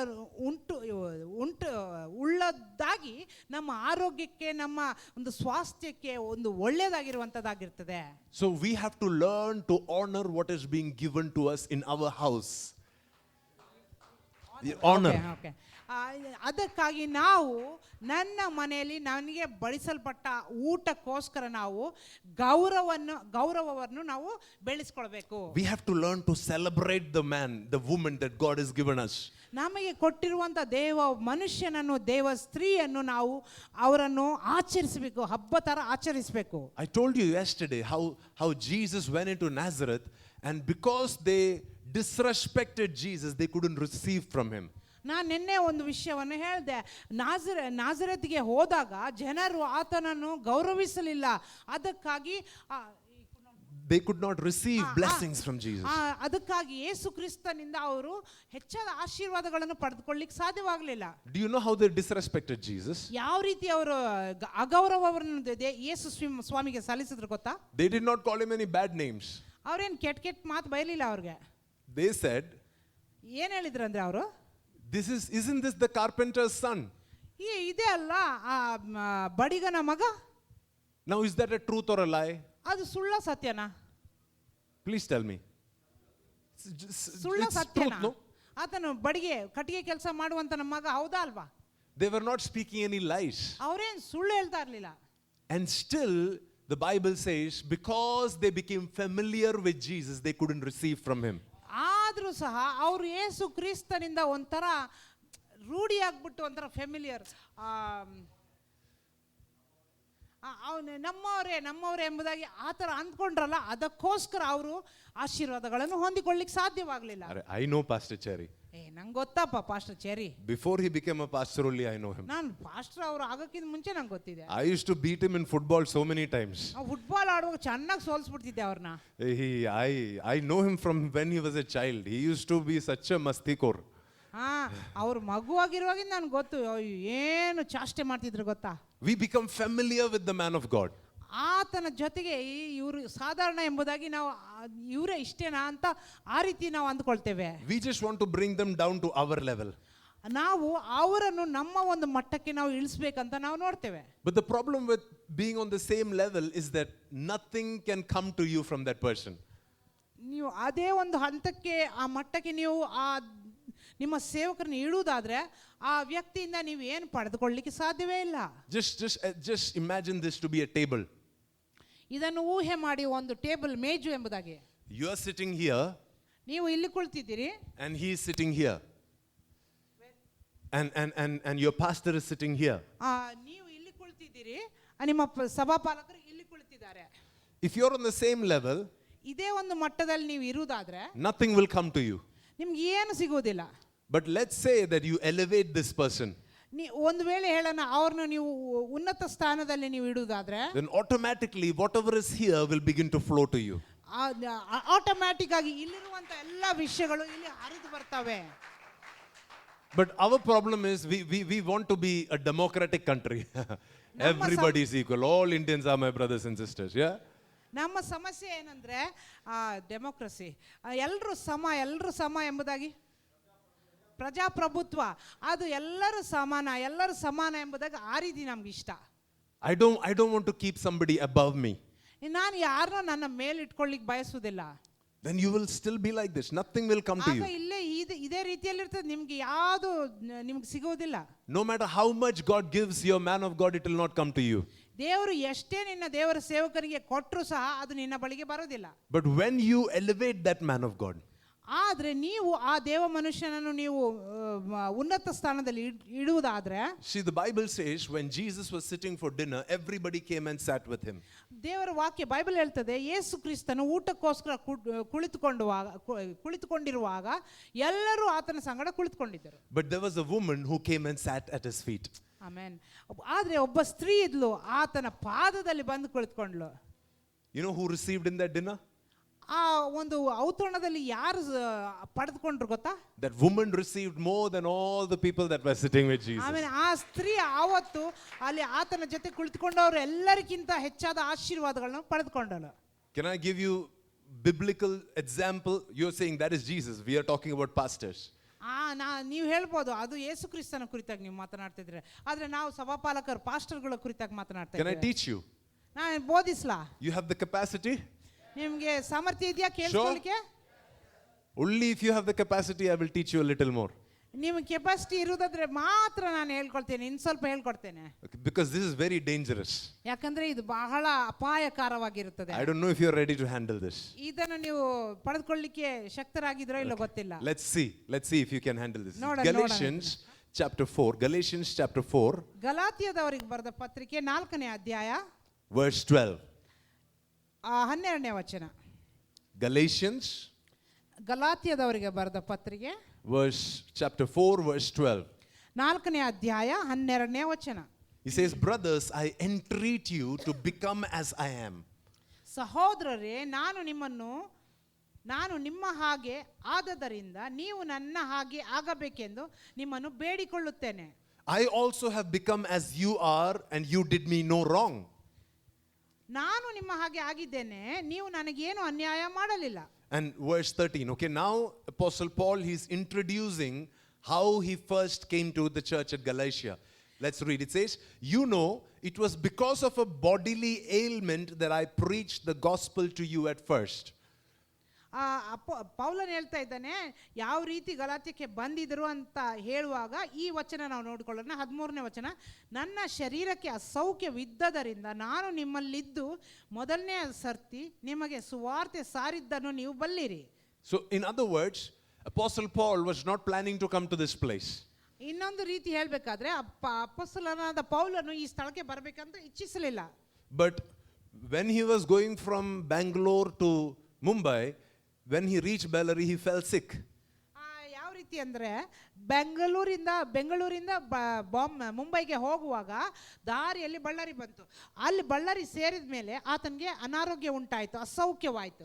So Paul decided, okay, I'm going to stay for 2 weeks in Bellary. ಆಗ ಪೌಲನು ಯೋಚನೆ ಮಾಡಿದ, 2 ವಾರಗಳ ಕಾಲ ನಾನು ಬಳ್ಳಾರಿಯಲ್ಲೇ ಇರ್ತೇನೆ ಎಂಬುದಾಗಿ. And that is how the church was planted in this place. ಆ ಕಾರಣಕ್ಕಾಗಿ ಈ ಒಂದು ಸ್ಥಳದಲ್ಲಿ ಸಭೆ ಸ್ಥಾಪಿಸಲ್ಪಟ್ಟಿತು. That is what the Bible says. ಅದೇ ಬೈಬಲ್ ಹೇಳ್ತದೆ. And read the next verse. It says, and though my condition was a trial to you, you did not scorn me or despise me. You did not scorn me or despise me. ನನ್ನ ಶರೀರದಲ್ಲಿ ನಿಮ್ಮ ಬೇಸರಿಕೆಗೆ ಆಸ್ಪದವಾದದ್ದನ್ನು ನೀವು ಹೀನೈಸಲಿಲ್ಲ. Amen. ಓಕರಿಸಲಿಲ್ಲ. The Bible says ದೇವರ ವಾಕ್ಯ ಹೇಳ್ತದೆ that even though these people in the church in Galatia, they had to do so much work to serve Apostle Paul, they did not look down on Apostle Paul. ಇದು ದೇವರ ವಾಕ್ಯ Bible ಏನ್ ಹೇಳ್ತದೆ ಅಂದ್ರೆ, ಈ ಗಲಾತ್ಯದವರು ಆತನಿಗೆ ಹೆಚ್ಚಾದ ಒಂದು ಸೇವೆಯನ್ನು ಮಾಡಬೇಕಾಗಿತ್ತು, ಆದ್ರೂ ಸಹ ಅವರು ಆತನನ್ನು ಹೀನೈಸಲಿಲ್ಲ. But thank God it is not in today's church. ದೇವರಿಗೆ ಸ್ತೋತ್ರ, ಇವತ್ತಿನ ಸಭೆಯಲ್ಲಿ ಆ ರೀತಿ ಇಲ್ಲ. If it was one of our churches, we would say, he preaches, Jesus heals. ಒಂದು ವೇಳೆ ಇದು ನಮ್ಮ ಸಭೆಗಳಲ್ಲಿ ಆಗಿರುವುದಾದ್ರೆ, ಅಯ್ಯೋ ಇವರು ಯೇಸು ಸ್ವಾಮಿ ಸ್ವಸ್ಥತೆ ಮಾಡ್ತಾರೆ, ಸ್ವಸ್ಥತೆಗೊಳಿಸ್ತಾರೆ ಅಂತ ಬೋಧಿಸ್ತಾರೆ. But look at how many tablets he is eating. ಅಲ್ಲಿ ನೋಡಿ ಎಷ್ಟು ಗುಳಿಗೆಗಳನ್ನ ಈತನೇ ನುಂಗ್ತಾ ಇದ್ದಾನೆ. Now we have to help him. ನಾವು ಸಹಾಯ ಮಾಡ್ಬೇಕಾತನ್ಗೆ. We are the ones taking care of him. ನಾವು ಆತನನ್ನು ನಾವು ಕಾಳಜಿ ಮಾಡ್ತಾ ಇದ್ದೇವೆ. Where is this Jesus who heals? ಎಲ್ಲಿ ಆತನ ಯೇಸು ಸ್ವಸ್ಥ ಮಾಡುವಂತ ಯೇಸು ಎಲ್ಲಿದ್ದಾನೆ? But the Bible says this church, ಆದರೆ ಈ ಸಭೆ ದೇವರ ವಾಕ್ಯ ಹೇಳ್ತದೆ, even though they saw that Apostle Paul is unwell, ಅವರ ಅಪೊಸ್ತಲನಾದ ಪೌಲನು ಅಸೌಖ್ಯವಾಗಿರುವುದನ್ನು ಕಂಡರೂ ಸಹ they did not scorn him. ಅವರು ಬೇಸರಿಕೆಗೊಳ್ಳದೆ ಅವರು ಆತನನ್ನು ಹೀನೈಸಲಿಲ್ಲ. They did not look down on him. ಆತನನ್ನು ಓಕರಿಸಲಿಲ್ಲ. Can you imagine this? ಅದನ್ನು ನೀವು ಊಹೆ ಮಾಡಬಲ್ಲಿರಾ? See, sometimes God is going to divinely allow certain weaknesses in your pastor to be shown. ಒಂದೊಂದು ಸಲ ದೇವರು ನಿಮ್ಮ ಸಭಾಪಾಲಕರಲ್ಲಿ ಕೆಲವು ಬಲಹೀನತೆಗಳನ್ನು ನಿಮಗೆ Sometimes you will be able to see certain weaknesses. ಅದು ಆತನಲ್ಲಿರುವಂತ ಕೆಲವು ಬಲಹೀನತೆಗಳು ನಿಮಗೆ ಕಾಣಿಸ್ಕೊಳ್ತವೆ. And that is the time, that is not a test for your pastor, that is a test for you. ಅದು ನಿಮ್ಮ ಸಭಾಪಾಲಕರಿಗೆ ಒಂದು ಪರೀಕ್ಷೆ ಅಲ್ಲ, ಅದು ನಿಮಗೋಸ್ಕರ ಒಂದು ಪರೀಕ್ಷೆ ಆಗಿರ್ತದೆ. That is to test if you are a son or if you are a servant. ಅದು ಯಾಕೆ ಅಂತಂದ್ರೆ, ಆ ಪರೀಕ್ಷೆ ನೀವು ಆಳಾಗಿದ್ದೀರಾ ಇಲ್ಲ ಮಗನಾಗಿದ್ದೀರಾ, ಅದು ಪರೀಕ್ಷೆ ಮಾಡೋದಕ್ಕೋಸ್ಕರ. Because a servant, as soon as he sees that his boss is not going to make the bill and may do the payment, the servant is looking for another job. ಯಾಕೆಂದ್ರೆ ಯಜಮಾನನು, ಒಬ್ಬ ಸೇವಕನು, ಆತನ ಯಜಮಾನನು ಎಲ್ಲ ಲೆಕ್ಕಾಚಾರ ಮಾಡಿ ಆತನಿಗೆ ಸಂಬಳ ಕೊಡದೇ ಇದ್ರೆ ಇನ್ನೊಂದು ಕೆಲಸ ಹುಡ್ಕೊಂಡ್ಬಿಡ್ತಾನೆ. But a son, you know what he does? ಆದ್ರೆ ಮಗ ಏನ್ ಮಾಡ್ತಾನೆ ಗೊತ್ತಾ? The Bible says when the sons of Noah saw that he was naked, ದೇವ್ರ ಬೈಬಲ್ ಹೇಳ್ತದೆ, ನೋಹನ ಮಕ್ಕಳು ಆತನು ಬತ್ತಲೆ ಯಾಗಿರುವುದನ್ನು ನೋಡಿ they turned around, ಅವರು ಹಿಂದಕ್ಕೆ ತಿರುಗಿಕೊಂಡು, and they took a bed sheet, ಅವರು ಒಂದು ಬೆಡ್ ಶೀಟ್ ಅನ್ನು ತೆಗೆದುಕೊಂಡು, and they went behind and they covered him. ಅವರು ಹಿಂದಕ್ಕೆ ನಡ್ಕೊಂಡು ಹೋಗಿ ಆತನನ್ನು ಅವರು ಆತನ ಬೆತ್ತಲೆತನವನ್ನು ಮುಚ್ಚಿದರು. Now whose mistake was this? This is Noah's mistake. ಇದು ಯಾರ ಒಂದು ತಪ್ಪಾಗಿತ್ತು? ನೋಹನ್ ತಪ್ಪಲ್ವಾ? Yeah? ಹೌದಲ್ವಾ? And yet the Bible says the guy that made a fun of it, he got cursed. Bible ಹೇಳ್ತದೆ, ಅದನ್ನು ನೋಡಿ ಹಾಸ್ಯ ಮಾಡಿರುವಂತ ಮಗನು ಆತನು ಶಾಪಕ್ಕೆ ಒಳಗಾದನು. But the sons, the real sons who went and covered that nakedness, they got blessed. ಆದರೆ ನಿಜವಾದ ಮಕ್ಕಳಾಗಿರುವಂಥ ಆ ಪುತ್ರರು ಅವರು ಯಾರು ಹೋಗಿ ಆತನ ಬೆತ್ತಲೆತನವನ್ನು ನೋಡದೆ ಮುಚ್ಚಿ ಹಾಕಿದ್ರಲ್ಲ ಅವರು ಆಶೀರ್ವಾದವನ್ನು ಪಡೆದುಕೊಂಡರು. So the test was not for Noah, the test was for the sons. ಆ ಪರೀಕ್ಷೆ ನೋಹನಿಗೋಸ್ಕರ ಆಗಿರಲಿಲ್ಲ, ಆ ಪರೀಕ್ಷೆ ಆತನ ಮಕ್ಕಳಿಗಾಗಿತ್ತು. Amen. Amen. Do you understand what I'm teaching you today? ಅರ್ಥ ಆಗ್ತಾ ಇದೆಯಾ ಏನ್ ಬೋಧಿಸ್ತಾ ಇದ್ದೀನಿ ಅಂತ? Let's read on. The Bible says in verse 14, 14ನೇ ವಚನದಲ್ಲಿ ನಾವು ಮುಂದಕ್ಕೆ ಓದೋಣ. even though my condition was a trial to you, you did not scorn me, you did not despise me, but you received me as an angel of God. ನನ್ನ ಶರೀರದಲ್ಲಿ ನಿಮ್ಮ ಬೇಸರಿಕೆಗೆ ಆಸ್ಪದವಾದದನ್ನು ನೀವು ಹೀನೈಸಲಿಲ್ಲ, ಓಕರಿಸಲಿಲ್ಲ.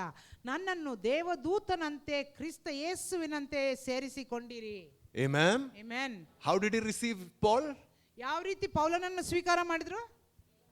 Like an angel of God. ದೇವದೂತನ ಹಾಗೆ. If an angel of God will come here, how will we respond? ಈಗ ಇಲ್ಲಿ ಒಬ್ಬ ದೇವದೂತನ ಬಂದ್ರೆ ನಾವು ಯಾವ ರೀತಿ ನಾವು ಅವ್ರ ಜೊತೆ ಪ್ರತಿಕ್ರಿಯಿಸ್ತೇವೆ? Will we be sitting on our chairs? ನಾವು ಇದೇ ರೀತಿಯಲ್ಲಿ ಕುರ್ಚಿ ಮೇಲೆ ಕೂತ್ಕೊಂಡಿರ್ತೀವಾ? If the angel of God comes here, ಇಲ್ಲಿ ದೇವದೂತನು ಇಲ್ಲಿ ಬರುವುದಾದ್ರೆ how will we respond? ನಾವು ಯಾವ ರೀತಿ ನಾವು ಸ್ಪಂದಿಸ್ತೇವೆ? Immediately our physical posture will change. ತಕ್ಷಣವೇ ನಮ್ಮ ಒಂದು ಶಾರೀರಿಕವಾಗಿರುವಂತ ಒಂದು Nobody will be sitting with one leg on the other. ಯಾರು ಒಂದು ಕಾಲ್ ಮೇಲೆ ಒಂದು ಕಾಲ್ ಹಾಕೊಂಡು ಕೂತ್ಕೊಳ್ಳೋದಿಲ್ಲ. Am I right? ಹೌದಲ್ವಾ? Come on, Bellary. Talk to Ballari me. ಯಾವುದು? Yes. The Bible says that is how they received Apostle Paul. ಆ ರೀತಿಯಲ್ಲಿ ಅವರು ಅಪೊಸ್ತಲನಾದ ಪೌಲನನ್ನು ಸ್ವೀಕರಿಸಿಕೊಂಡರು. They received him like an angel of God. ಯಾವ ರೀತಿ ಸ್ವೀಕಾರ ಮಾಡಿಕೊಂಡ್ರು, ಸೇರಿಸಿಕೊಂಡ್ರು ಅಂದ್ರೆ ದೇವದೂತನಂತೆ ಸ್ವೀಕಾರ ಮಾಡಿಕೊಂಡರು. But that's not enough. ಅಷ್ಟಕ್ಕೆ ಸಾಲದು. The next word, did you know, sister already read it. He said, you received me like Christ Jesus himself. Yes, ಹೌದು.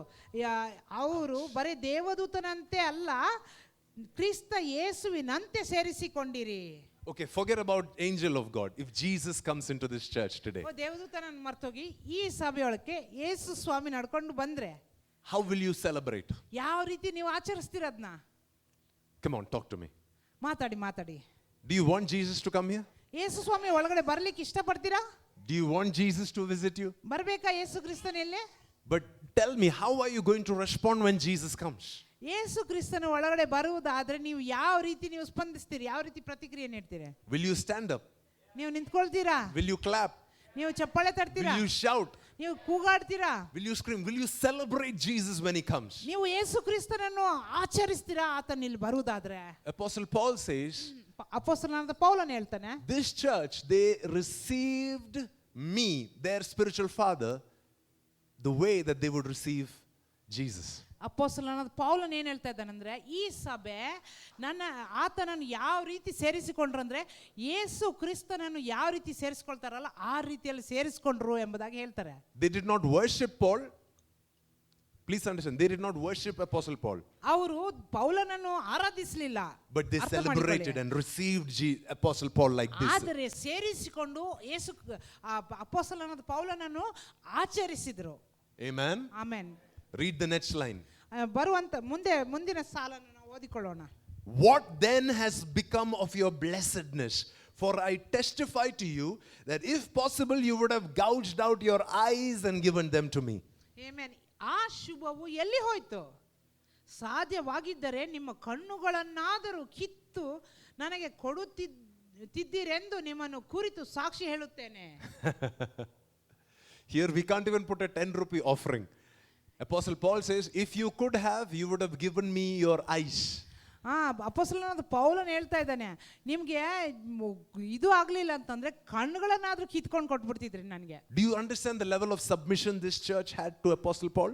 ಅಪೊಸ್ತಲನಾದ ಪೌಲನ ಕುರಿತಾಗಿ ಎಷ್ಟರ ಮಟ್ಟಿಗೆ ಅವರು ಸಮರ್ಪಿಸಿದ್ರು, ಒಳಪಟ್ಟಿದ್ರು ಕಾಣಿಸ್ತಾ ಇದೆಯಾ? It says, even if necessary, you would have given me your eyes. ಅದು ಅವಶ್ಯಕತೆ ಇರುವುದಾದ್ರೆ ಕಣ್ಣುಗಳನ್ನೇ ಕಿತ್ತಿ ನೀವು ಕೊಡ್ತಾ ಇದ್ರಿ. Amen. Amen. And then he says, what happened to your blessed state? ಆ ಶುಭವು ಎಲ್ಲಿ ಹೋಯ್ತು ಎಂಬುದಾಗಿ ಕೇಳ್ತಾ ಇದ್ದಾರೆ. Because that is how you received me the first time I came. ಯಾಕೆಂದ್ರೆ ನಾನು ಮೊದಲನೇ ಸಲ ನಿಮ್ಮ ಬಳಿ ಬಂದಾಗ ಆ ರೀತಿಯಲ್ಲಿ ನನ್ನನ್ನು ಸೇರಿಸಿಕೊಂಡಿರಿ. But over the years you have become familiar with me. ಆದರೆ ವರ್ಷಗಳು ಗತಿಸಿದ ಮೇಲೆ ನಿಮಗೆ ನಾನು ಸಾಮಾನ್ಯನಾಗಿ ಬಿಟ್ಟೆ. But this is who I am. Read verse 19. He says, my little children. ಇದು ನಾನಾಗಿದ್ದೇನೆ. 19ನೇ ವಚನ ಓದಿಕೊಳ್ಳ್ರಿ. ನನ್ನ ಪ್ರಿಯವಾದ ಮಕ್ಕಳೇ, for whom I am again in the anguish of childbirth until Christ is formed in you. ನಾನು ನಿಮಗೋಸ್ಕರ ತಿರುಗಿ ಪ್ರಸವ ವೇದನವನ್ನು ಪಡುತ್ತೇನೆ, ಎಲ್ಲಿವರೆಗಂದ್ರೆ ಕ್ರಿಸ್ತನ ಸಾರೂಪ್ಯದಲ್ಲಿ ನಿಮ್ಮನ್ನು ಉಂಟಾಗುವ ತನಕ. Amen. Amen. Let me tell you why you should honor your spiritual father. ನನಗೆ ನಿನ್ನ ಆತ್ಮಿಕ ತಂದೆಯನ್ನು ಯಾಕೆ ಗೌರವಿಸಬೇಕು ಎಂಬಂತದ್ದು ನಾನು ಹೇಳಲಿಕ್ಕೆ ಬಿಟ್ಬಿಡಿ. Let me tell you why you should celebrate the man of God that God has given you. ಯಾಕೆ ನಿಮಗೆ ಕೊಟ್ಟಂತ ದೇವ ಮನುಷ್ಯನನ್ನು ನೀವು ಆಚರಿಸಬೇಕು ನಾನು ಹೇಳಲಿಕ್ಕೆ ಬಿಟ್ಕೊಡಿ. Let me tell you why you should submit to the leaders that God has given you. ನಾನು ಹೇಳಲಿಕ್ಕೆ ಬಯಸ್ತೇನೆ, ನಿಮಗೆ ಕೊಟ್ಟಂತ ನಾಯಕರಿಗೆ ಯಾವ ರೀತಿ ನೀವು ಒಳಪಡಬೇಕು. Because their job is to be constantly in anguish and in labor pain.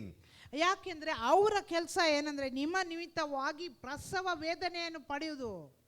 How many of you mothers, you know what is a labor pain? ಎಷ್ಟು ಜನ ತಾಯಂದ್ರಿದ್ರಿ, ಮಕ್ಕಳು ಹುಟ್ಟುವಾಗ ಉಂಟಾಗುವ ನೋವು ಏನು ಅಂತ ಎಷ್ಟು ಜನ ಗೊತ್ತಿದೆ? Amen. Sometimes labor pain lasts for 14 hours, 16 hours, 18 hours. ಕೆಲವು ಸಲ ಆ ಒಂದು ಪ್ರಸವ ವೇದನೆ ಎಲ್ಲಿವರೆಗೂ ನೋವು ಇರ್ತದೆ, ಎಷ್ಟು ತಾಸು, ಕೆಲವು ಸಲ 14 ತಾಸು, ಕೆಲವು 18 ತಾಸು, 16 ತಾಸು, ಕೆಲವು ಸಲ ಇನ್ನೂ ಜಾಸ್ತಿ. Till the time the child is not born, that labor pain continues. ಎಲ್ಲಿವರೆಗೂ ಮಗು ಹುಟ್ಟಿ ಹೊರಗಡೆ ಬರುವುದಿಲ್ಲ ಅಲ್ಲಿವರೆಗೂ ಆ ಪ್ರಸವ ವೇದನೆ, ಆ ನೋವನ್ನು ನಾವು ಅನುಭವಿಸ್ತೀವಿ ಅಲ್ವಾ? Now Apostle Paul says, ಅಪೊಸ್ತಲನಾದ ಪೌಲನು ಹೇಳ್ತಾನೆ, some of you guys, ನಿಮ್ಮಲ್ಲಿ ಕೆಲವರು labor pain is very long for me. ನಿಮಗೋಸ್ಕರ ಆ ಪ್ರಸವ ವೇದನೆ ಬಹಳ ಉದ್ದವಾಗಿದೆ. What took me 2 years for this guy, it is taking me 10 years for this other person. ಈ ವ್ಯಕ್ತಿಗೆ 2 ವರ್ಷ ಆಯ್ತು, ಆದ್ರೆ ಇನ್ನೊಬ್ಬನಿಗೆ 10 ವರ್ಷದ ಕಾಲ ಆಗ್ತಾ ಇದೆ. I'm in anguish. ನಾನು ಆತನಿಗೋಸ್ಕರ ವೇದನೆ ಪಡ್ತಾ ಇದ್ದೇನೆ. I have a pain in my heart. ನನಗೆ ಆತನಿಗೋಸ್ಕರ ಹೃದಯದಲ್ಲಿ ನೋವು ಇದೆ. I have a burden in my heart. ನನ್ನ ಹೃದಯದಲ್ಲಿ ಒಂದು ಭಾರವಿದೆ. And because of that, you need to obey me because I'm carrying a burden for you before the Lord. ಅದಕ್ಕೋಸ್ಕರ ನೀವು ನನಗೆ ವಿಧೇಯರಾಗಬೇಕು, ಯಾಕೆಂದ್ರೆ ನಿಮ್ಮ ಭಾರವನ್ನು ದೇವರ ಮುಂದೆ ನಾನು ಹೊತ್ತುಕೊಂಡಿದ್ದೇನೆ. Please understand, guest preachers, they don't carry that burden. ನೀವು ಒಂದು ವಿಷಯವನ್ನು ಅರ್ಥ ಮಾಡಿಕೊಳ್ಳ್ರಿ. Guest preachers, ನಮಗೆ ಬೇರೆ ಕಡೆಯಿಂದ ಬಂದು ಪ್ರಸಂಗಿಸುವವರು ಆ ಒಂದು ಭಾರವನ್ನು ಅವರು ಹೊತ್ತುಕೊಳ್ಳುವುದಿಲ್ಲ ರೀ. the guest preachers, they come, they preach, they eat the good food you give and they go back. ಆ ಗೆಸ್ಟ್ ಬೋಧಕರು ಏನ್ ಮಾಡ್ತಾರೆ, ಬರ್ತಾರೆ, ಅವರೆಲ್ಲ ಬೋಧಿಸ್ತಾರೆ, ನೀವು ಕೊಡುವಂತ ಒಳ್ಳೆ ಊಟವನ್ನು ಉಣ್ತಾರೆ, ಆಮೇಲೆ ಅವರು ಹೋಗ್ಬಿಡ್ತಾರೆ. But your father is the one who is laboring over here to take care of you week after week. ಆದರೆ ನಿನ್ನ ತಂದೆ ಇಲ್ಲಿ ನಿಮಗೋಸ್ಕರ ವೇದನೆ ಪಟ್ಟು ವಾರದ ನಂತರ ವಾರ ನಿಮಗೋಸ್ಕರ ಅವರು ಕಾಳಜಿಯನ್ನು ಮಾಡ್ತಾ ಇದ್ದಾರೆ. As every week that you miss church, they go to God and they pray for you. ಯಾವ್ಯಾವ ವಾರ ನೀವು ಸಭೆಗೆ ಬರುವುದಿಲ್ಲಲ್ಲ, ಅವರು ದೇವರ ಬಳಿಯಲ್ಲಿ ಹೋಗಿ ಅವರು ನಿಮಗೋಸ್ಕರ ಪ್ರಾರ್ಥನೆ ಮಾಡ್ತಾರೆ. Every time you go through a financial trouble or a physical trouble, they stand in the gap and they are anguishing before the Lord for you. ನೀವು ಶಾರೀರಿಕವಾದ ಕಷ್ಟದಲ್ಲಿರುವಾಗ, ಹಣದ ಕಾಸಿನ ವಿಷಯದಲ್ಲಿ ಯಾವುದೇ ಕಷ್ಟಕ್ಕೆ ನೀವು ಒಳಗಾದಾಗ ಅವರು ದೇವರ ಮುಂದೆ ಹೋಗಿ ನಿಮಗೋಸ್ಕರ ವೇದನೆಯಿಂದ ಅವರು ಪ್ರಾರ್ಥನೆ ಮಾಡ್ತಾ ಇದ್ದಾರೆ. Every time you make a bad choice or a wrong decision, they have to give an account to God for you. ಯಾವಾಗ ನೀವು ತಪ್ಪಾದ ನಿರ್ಣಯವನ್ನು ನೀವು ತೆಗೆದುಕೊಳ್ತೀರಲ್ಲ, ಯಾವುದಾದ್ರೂ ತಪ್ಪಾದ ಆಯ್ಕೆಯನ್ನು ನೀವು ಮಾಡಿಕೊಳ್ತೀರಲ್ಲ, ಅವರು ಹೋಗಿ ದೇವರ ಮುಂದೆ ನಿಮ್ಮ ಪರವಾಗಿ ಉತ್ತರ ಕೊಡಬೇಕಾಗ್ತದೆ. They are literally representing you in heaven. ನಿಜವಾಗಲೂ ಅವರು ನಿಮ್ಮನ್ನು ಪರಲೋಕದಲ್ಲಿ ಪ್ರತಿನಿಧಿಸ್ತಾ ಇದ್ದಾರೆ. Do you think that we should honor them? ನಾವು ಅವರನ್ನು ಗೌರವಿಸಬೇಕಂತ ನೀವು ಒಪ್ಕೊಳ್ತೀರಾ? Do you think that we should celebrate them like an angel of God, like Jesus himself? ನೀವು ಒಪ್ಕೊಳ್ತೀರಾ ದೇವದೂತರ ಹಾಗೆ, ಇಲ್ಲ ಯೇಸು ಕ್ರಿಸ್ತನ್ನೇ ಎಂಬಂತೆ ನಾವು ಅವರನ್ನು ಆಚರಿಸಬೇಕು, ನೀವು ನಂಬ್ತೀರಾ, ಒಪ್ಕೊಳ್ತೀರಾ? I believe that this church is coming back to that blessed state. ನಾನು ನಂಬ್ತೇನೆ ಈ ಸಭೆ ಆ ಒಂದು ಆಶೀರ್ವದಿಸಲ್ಪಟ್ಟಂತ ಹಂತಕ್ಕೆ ಬರ್ತಾ ಇದೆ. This is how I know if your church is blessed or not. ನಾನು ಈ ರೀತಿಯಲ್ಲಿ ನಾನು ಕಂಡುಕೊಳ್ತೇನೆ ನಿಮ್ಮ ಸಭೆ ಆಶೀರ್ವದಿಸಲ್ಪಟ್ಟಿದೆಯಾ ಇಲ್ಲ ಎಂಬುದಾಗಿ. I will observe how you respond when your pastor comes on the stage. ನಾನು ಗಮನಿಸ್ತೇನೆ ನಿಮ್ಮ ಸಭಾಪಾಲಕರು ಸ್ಟೇಜ್ ಮೇಲೆ ಬಂದಾಗ ನೀವು ಯಾವ ರೀತಿ ನೀವು ವರ್ತಿಸ್ತೀರೋ ನಾನು ಅಬ್ಸರ್ವ್ ಮಾಡ್ತೀನಿ, ನಾನು ಗಮನಿಸ್ತೇನೆ. Not the guest pastor, ಬೋಧಿಸ್ಲಿಕ್ಕೆ ಹೊರಗಡೆಯಿಂದ ಬಂದಂತ ಸಭಾಪಾಲಕರಲ್ಲ, but your church pastor. ನಿಮ್ಮ ಸಭೆಯ ನಿಮ್ಮ pastor. When he comes on the stage, I'll observe how you respond. ಅವರು ಸ್ಟೇಜ್ ಮೇಲೆ ಬಂದಾಗ ನೀವು ಯಾವ ರೀತಿ ಪ್ರತಿಕ್ರಿಯಿಸ್ತೀರೋ ನಾನು ಗಮನಿಸ್ತೇನೆ. When he walks into a room, I will observe how you respond. ಆತನು ಕೋಣೆಯೊಳಗೆ ಪ್ರವೇಶಿಸಿದಾಗ ಯಾವ ರೀತಿ ನೀವು ಆತನ ಕುರಿತಾಗಿ ವರ್ತಿಸ್ತಿರೋ ನಾನು ಗಮನಿಸ್ತೇನೆ. When he speaks or when he releases a word, I will observe how you respond. ಆತನು ಮಾತನಾಡುವಾಗ ಒಂದು ಶಬ್ದವನ್ನು ಒಂದು ಮಾತನ್ನು ಆತನು ಬಿಡುಗಡಿಸಿದಾಗ ನೀವು ಯಾವ ರೀತಿ ಅದನ್ನು ನೀವು ಅದರಲ್ಲಿ ವರ್ತಿಸ್ತಿರೋ ನಾನು ಗಮನಿಸ್ತೇನೆ. And that will tell me if you are blessed or not. ಅದು ನನಗೆ ಹೇಳ್ತದೆ ನೀವು ಆಶೀರ್ವದಿಸಲ್ಪಟ್ಟಿದ್ದೀರಾ ಇಲ್ಲ ಎಂಬುದಾಗಿ. We Christians, at least leaders who know the truth of God's word, we don't get impressed by your fancy clothes. ನಾಯಕರಾದ ನಾವುಗಳು ನಿಮ್ಮ ಒಳ್ಳೆ ಒಳ್ಳೆ ಬಟ್ಟೆಗಳನ್ನು ನೋಡಿ ಅದರಿಂದ ನಾವು ಇಂಪ್ರೆಸ್ ಆಗೋದಿಲ್ಲ. We get impressed when you show true honor. ಯಾವಾಗ ನಮಗೆ ಇಂಪ್ರೆಸ್ ಆಗುತ್ತೆ ಅಂದ್ರೆ ನೀವು ನಿಜವಾಗಿರುವಂತಹ ಗೌರವವನ್ನು ತೋರಿಸಿದಾಗ. Jesus said something. He said a prophet is not honored in his hometown. ಯೇಸು ಕ್ರಿಸ್ತನು ಒಂದು ಮಾತನ್ನು ಹೇಳಿದನು, ಒಬ್ಬ ಪ್ರವಾದಿ ತನ್ನ ಸ್ವಂತ ಊರಿನಲ್ಲಿ ಗೌರವಿಸಲ್ಪಡುವುದಿಲ್ಲ. But can I declare this over Bellary? That will not be true in this city. Amen. ನಾನು ಈ ವಿಷಯವನ್ನು ಬಳ್ಳಾರಿಯಲ್ಲಿ ಘೋಷಿಸಬಹುದಾ? ಬಳ್ಳಾರಿಯಲ್ಲಿ ಈ ಮಾತು ಸತ್ಯವಾಗುವುದಿಲ್ಲ. Amen. We will honor our prophets. ನಾವು ನಮ್ಮ ಪ್ರವಾದಿಗಳನ್ನು ನಾವು ಗೌರವಿಸ್ತೇವೆ. We will honor our apostles. ನಮ್ಮ ಅಪೊಸ್ತಲರನ್ನು ನಾವು ಗೌರವಿಸ್ತೇವೆ. We will honor our pastors. ನಮ್ಮ ಸಭಾಪಾಲಕರನ್ನು ನಾವು ಗೌರವಿಸ್ತೇವೆ. We will honor our spiritual fathers. ನಾವು ನಮ್ಮ ಆತ್ಮಿಕ ತಂದೆಯಂದಿರನ್ನು ನಾವು ಗೌರವಿಸ್ತೇವೆ. We will honor the ones that are teaching the word to us. ಯಾರು ನಮಗೆ ದೇವರ ವಾಕ್ಯವನ್ನು ಬೋಧಿಸ್ತಾ ಇದ್ದಾರಲ್ಲ ಅವರನ್ನು ನಾವು ಗೌರವಿಸ್ತೇವೆ. We will honor the evangelists in our city. ನಮ್ಮ ಪಟ್ಟಣದಲ್ಲಿರುವಂತಹ ಸುವಾರ್ತಿಕರನ್ನು ನಾವು ಗೌರವಿಸ್ತೇವೆ. Can that be true about Upper Room Church? ಅದು ಅಪ್ಪರ್ ರೂಮ್ ಸಭೆಯಲ್ಲಿ ಸತ್ಯವಾಗಬಹುದಾ? That you will honor your spiritual father. ನೀವು ನಿಮ್ಮ ಆತ್ಮಿಕ ತಂದೆಯನ್ನು ಗೌರವಿಸ್ತೀರಿ. See, this person, Apostle Paul, it was not a physical connection. He had left the church at Corinth long time back, but still he was the spiritual father over the entire church. ಆ ಕೊರಿಂಥ ಸಭೆ ಎಷ್ಟೊಂದು ಸಮಯದ ಹಿಂದೆ ಬಿಟ್ಬಿಟ್ಟಿದ್ರು ಅಪೊಸ್ತಲನಾದ ಪೌಲನು. ಆದರೆ ಒಂದು ಆ ದೈವಿಕ ಒಂದು ಸಂಪರ್ಕ ಒಂದು ಕನೆಕ್ಷನ್ ಅಲ್ಲಿತ್ತು. ಅವರು he was still the spiritual father over the entire church. ಆದರೂ ಸಹ ಅಪೊಸ್ತಲನಾದ ಪೌಲನು ಆ ಸಭೆಯ ಎಲ್ಲರಿಗೂ ಆತ್ಮಿಕ ತಂದೆಯಾಗಿದ್ದನು. It was not a physical connection. ಅದು ದೈಹಿಕ ನೇರವಾಗಿರುವಂತ ಸಂಬಂಧ ಅಲ್ಲ. Which means your pastor doesn't have to come and shake hands with you every day. ಅದರ ಅರ್ಥ ಏನಂದ್ರೆ ನಿಮ್ಮ ಸಭಾಪಾಲಕರು ನಿಮ್ಮ ಪಾಸ್ಟರ್ ಬಂದು ಪ್ರತಿದಿನ ನಿಮ್ಮ ಕೈಯನ್ನು ಕುಲುಕಿಸುವುದು ಬೇಕಾಗಿಲ್ಲ. He just has to release a word from here on the stage. ಏನಿಲ್ಲ, ಒಂದೇ ಒಂದು ಮಾತನ್ನು ಈ ಸ್ಟೇಜ್ ಮೇಲಿಂದ ಅದನ್ನು ಬಿಡುಗಡಿಸಬೇಕು ನಿಮ್ಮ ಸಭಾಪಾಲಕರು. That word is all that you need to be blessed. ಆ ವಾಕ್ಯ ಮಾತ್ರ ನಿಮಗೆ ಸಾಕು ನೀವು ಆಶೀರ್ವದಿಸಲ್ಪಡುವುದಕ್ಕಾಗಿ. What did Isaac give to Jacob that he did not give to Esau? ಇಸಾಕನು ಯಾಕೋಬನಿಗೆ ಏಸಾವಿಗೆ ಕೊಡದೇ ಇರುವಂತ ವಿಷಯವನ್ನು ಏನು ಕೊಟ್ಟನು? Did he give more money to Jacob? ಯಾಕೋಬನಿಗೆ ಹೆಚ್ಚಾದ ಒಂದು ದುಡ್ಡು ಕೊಟ್ಟನಾ? Did he say, okay, 80% of my property goes to Jacob, only 20% goes to Esau? ನನ್ನ ಆಸ್ತಿಯ ಭಾಗದಲ್ಲಿ 80% ಯಾಕೋಬನಿಗೆ ಹೋಗಲಿ, 20% ಮಾತ್ರ ಏಸಾವನಿಗೆ ಹೋಗಲಿ ಅಂತ ಹೇಳಿದ್ನಾ? Why did Esau cry? ಯಾಕೆ ಏಸಾವನ ಅತ್ತನು? He was saying, can you speak one word for me? ಆತನು ಕೇಳ್ಕೊಂತ ಇದ್ದ, ಒಂದು ಮಾತಿಲ್ವಾ ನನಗೋಸ್ಕರ, ಒಂದು ವಾಕ್ಯವಿಲ್ವಾ? He was not crying for money. ಆತನು ಹಣಕ್ಕೋಸ್ಕರ ಅಳ್ತಾ ಇರಲಿಲ್ಲ. He was just saying, Father, just bless me. ಆತನು ಅಳ್ತಾ ಇದ್ದ, ತಂದೆಯೇ ನನ್ನನ್ನು ಆಶೀರ್ವದಿಸು. I'm not looking for money, I just want your blessing. ನಾನು ಹಣಕ್ಕೋಸ್ಕರ ಎದುರು ನೋಡ್ತಾ ಇಲ್ಲ, ನಿನ್ನ ಒಂದು ಆಶೀರ್ವಾದ ನನಗೆ ಬೇಕು. You can open your mouth and just bless me. ನಿನ್ನ ಬಾಯಿಯನ್ನು ತೆರೆದು ನನ್ನನ್ನು ಆಶೀರ್ವದಿಸು ಅಷ್ಟೇ. That one blessing can last for generations to come. ಆ ಒಂದು ಆಶೀರ್ವಾದ ತಲೆ ಮಾರುಗಳವರೆಗೂ ಅದು ಉಳ್ಕೊಳ್ತದೆ. You know, even today, the nation of Israel, the blessing upon the nation of Israel is because of what Isaac spoke over Jacob. ಇವತ್ತು ಸಹ ಇಸ್ರಾಯೇಲಿನ ದೇಶದ ಮೇಲೆ ಇರುವಂತ ಆಶೀರ್ವಾದ ಇಸ್ಸಾಕನು ಯಾಕೋಬನ ಮೇಲೆ ಉಚ್ಚರಿಸಿದಂತ ಆ ಒಂದು ಆಶೀರ್ವಾದದ ಮಾತಿನ ನಿಮಿತ್ತ. So every Sunday when you come to church, ಪ್ರತಿ ಭಾನುವಾರ ನೀವು ಸಭೆಗೆ ಬರುವಾಗ, you're not coming to church to just, just have a good time. ನೀವು ಸಭೆಗೆ ಒಳ್ಳೆ ಒಂದು ಸಮಯವನ್ನು ಕಳ್ಕೊಂಡು ಹೋಗೋಣ ಅಂತ ಬರ್ತಾ ಇಲ್ಲ. You're looking to cling on to every word that comes from the mouth of your father. ನೀವು ನಿನ್ನ ಆತ್ಮಿಕ ತಂದೆಯ ಬಾಯಿಂದ ಹೊರಗಡೆ ಬರುವಂತ ಪ್ರತಿಯೊಂದು ಶಬ್ದಕ್ಕೆ ಅಂಟಿಕೊಂಡು ಜೀವನ ಮಾಡೋದಕ್ಕಾಗಿ ನೀವು ಕಾಯ್ತಾ ಇದ್ದೀರಿ. And you are saying, this is going to change my life.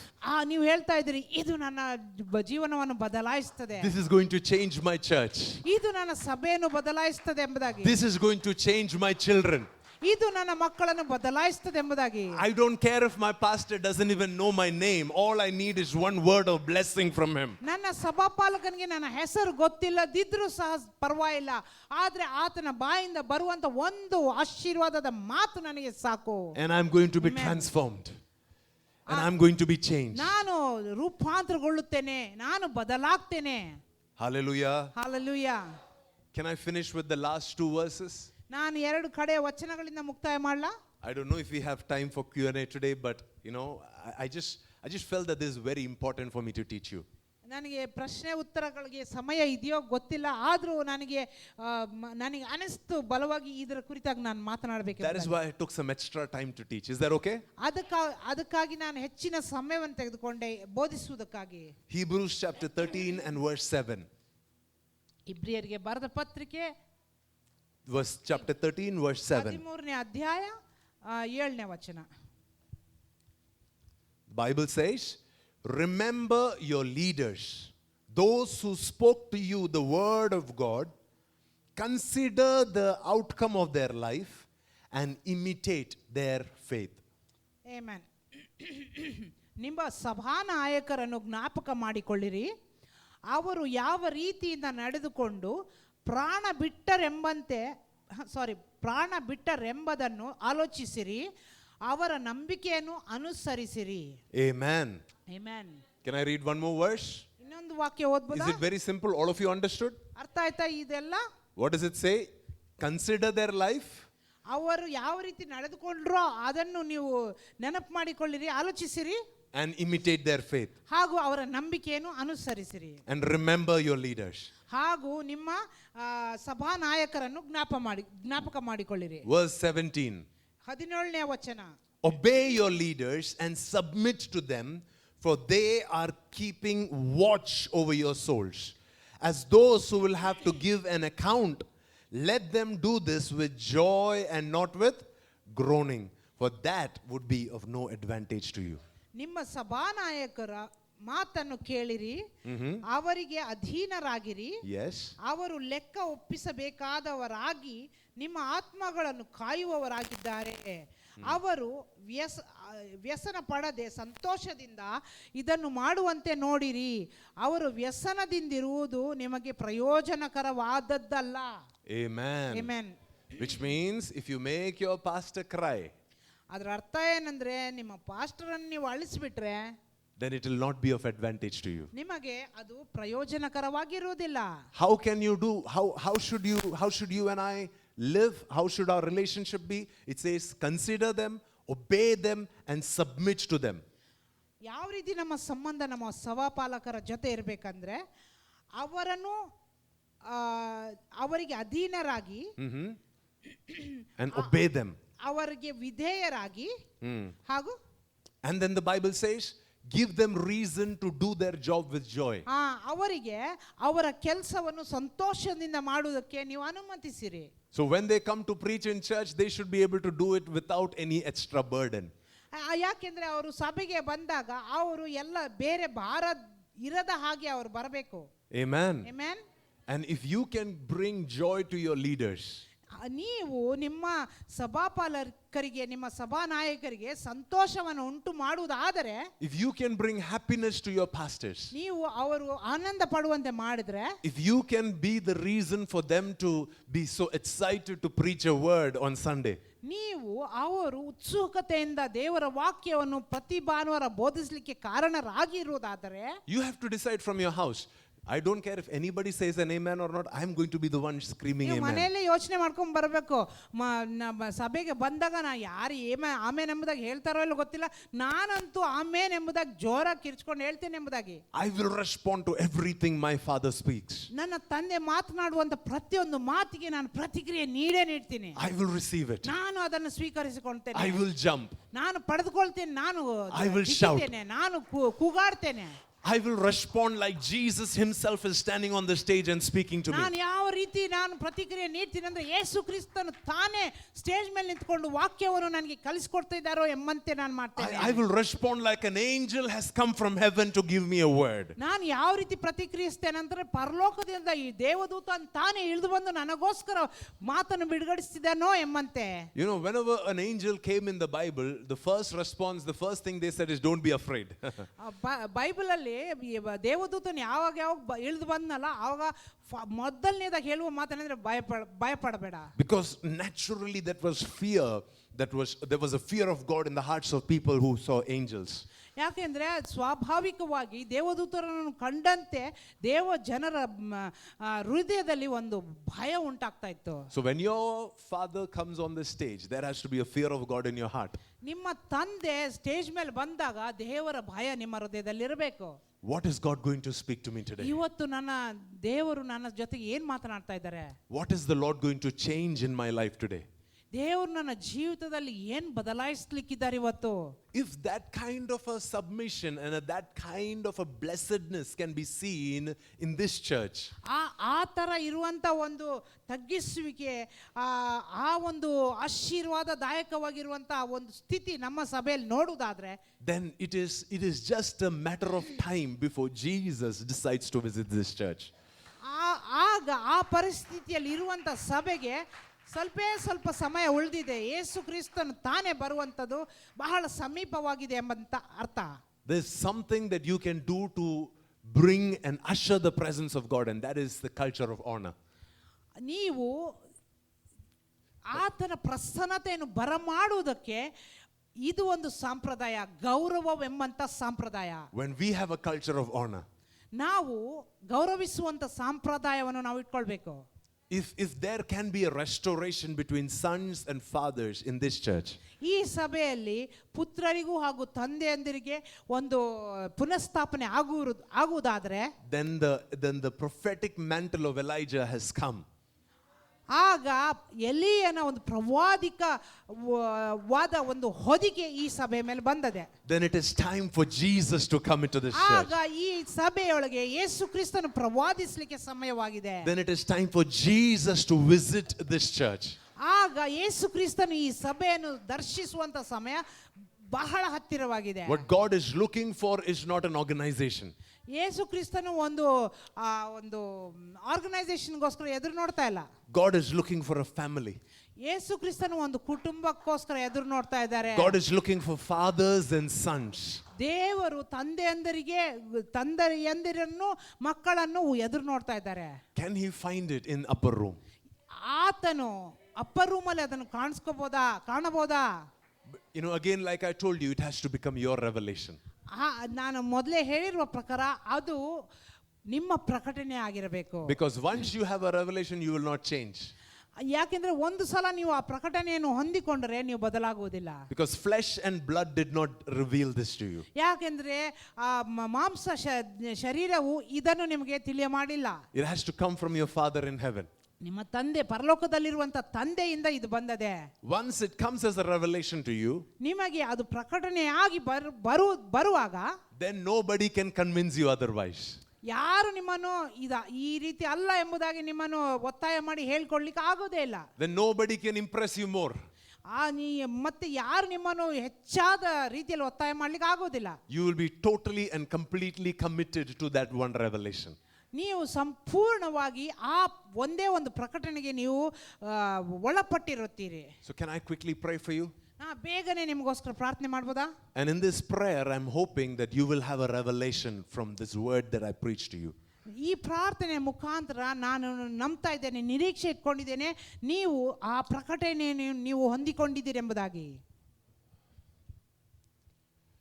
Lord, I pray over your dear children. ದೇವರೇ, ನಾನು ನಿನ್ನ ಪ್ರಿಯ ಮಕ್ಕಳಿಗೋಸ್ಕರ ಪ್ರಾರ್ಥನೆ ಮಾಡ್ತೇನೆ. The word that you gave me, I have shared it with them. ನೀನು ಕೊಟ್ಟಿರುವಂತ ಮಾತು ನಾನು ಅವರ ಜೊತೆ ಹಂಚಿಕೊಂಡಿದ್ದೇನೆ. But today we pray a spirit of repentance upon each and every one of our hearts. ದೇವರೇ, ನಾವು ಇವತ್ತು ಒಂದು ಪಶ್ಚಾತ್ತಾಪ ಆತ್ಮಕ್ಕೋಸ್ಕರ ನಾವು ಪ್ರಾರ್ಥನೆ ಮಾಡ್ತೀವಿ. ಪ್ರತಿಯೊಬ್ಬರ ಹೃದಯದಲ್ಲಿ ಅದು ಕಾರ್ಯ ಮಾಡಲಿ. We repent of our familiarity in the past. ಕಳೆದ ದಿನದಲ್ಲಿ ನಾವು ಸಾಮಾನ್ಯವೆಂದು ಎಣಿಸಿರುವಂತ ವಿಷಯಕ್ಕೋಸ್ಕರ ನಾವು ಪಶ್ಚಾತ್ತಾಪ ಪಡ್ತೇವೆ. We repent of not honoring our men of God in the past. ಕಳೆದ ದಿನಗಳಲ್ಲಿ ನಮ್ಮ ದೇವ ಮನುಷ್ಯರನ್ನು ನಾವು ಗೌರವಿಸಿಲ್ಲ, ಅದಕ್ಕೋಸ್ಕರ ನಾವು ಪಶ್ಚಾತ್ತಾಪ ಪಡ್ತೇವೆ. We repent of not being able to understand or have the revelation of who my man of God is. ನಾವು ನಮ್ಮ ದೇವ ಸೇವಕರು ಯಾರಾಗಿದ್ದಾರೆ ಎಂಬಂತ ಪ್ರಕಟಣೆ ನಾವು ಪಡೆಯದೇ ಇರುವುದಕ್ಕೋಸ್ಕರ ನಾವು ಪಶ್ಚಾತ್ತಾಪ ಹೊಂದುತ್ತೇವೆ. But today I ask for a new revelation in my eyes. ದೇವರೇ, ಇವತ್ತು ನಾನು ನನ್ನ ಕಣ್ಣಿನ ಮುಖಾಂತರ ಒಂದು ಹೊಸ ಪ್ರಕಟಣೆಯನ್ನು ನಾನು ಕೇಳಿಕೊಳ್ತಾ ಇದ್ದೇನೆ. That you would show me what I have not seen till now. ಯಾವ ರೀತಿ ನಾವು ಕೇಳ್ಕೊಳ್ತಾ ಇದೀವಿ ಅಂದ್ರೆ, ಇಲ್ಲಿವರೆಗೂ ನಾನು ನೋಡದೇ ಇರುವಂತ ವಿಷಯವನ್ನು ನಾನು ನೋಡ್ಲಿಕ್ಕೆ ಬಯಸ್ತೇನೆ. That you would open my eyes, Jesus. ಯೇಸುವೇ, ನನ್ನ ಕಣ್ಣುಗಳನ್ನು ತೆರೆಯ ಮಾಡಪ್ಪ. That you will show me who my spiritual father, spiritual leader is. ನೀನು ನಮಗೆ ಯಾರು ನಮ್ಮ ಆತ್ಮಿಕ ತಂದೆ, ಯಾರು ನನ್ನ ಆತ್ಮಿಕವಾದ ನಾಯಕಂದಿರು ಎಂದು ತೋರಿಸು ಎಂಬುದಾಗಿ ಕೇಳ್ಕೊಳ್ತೇನೆ. And you will teach me how to honor them.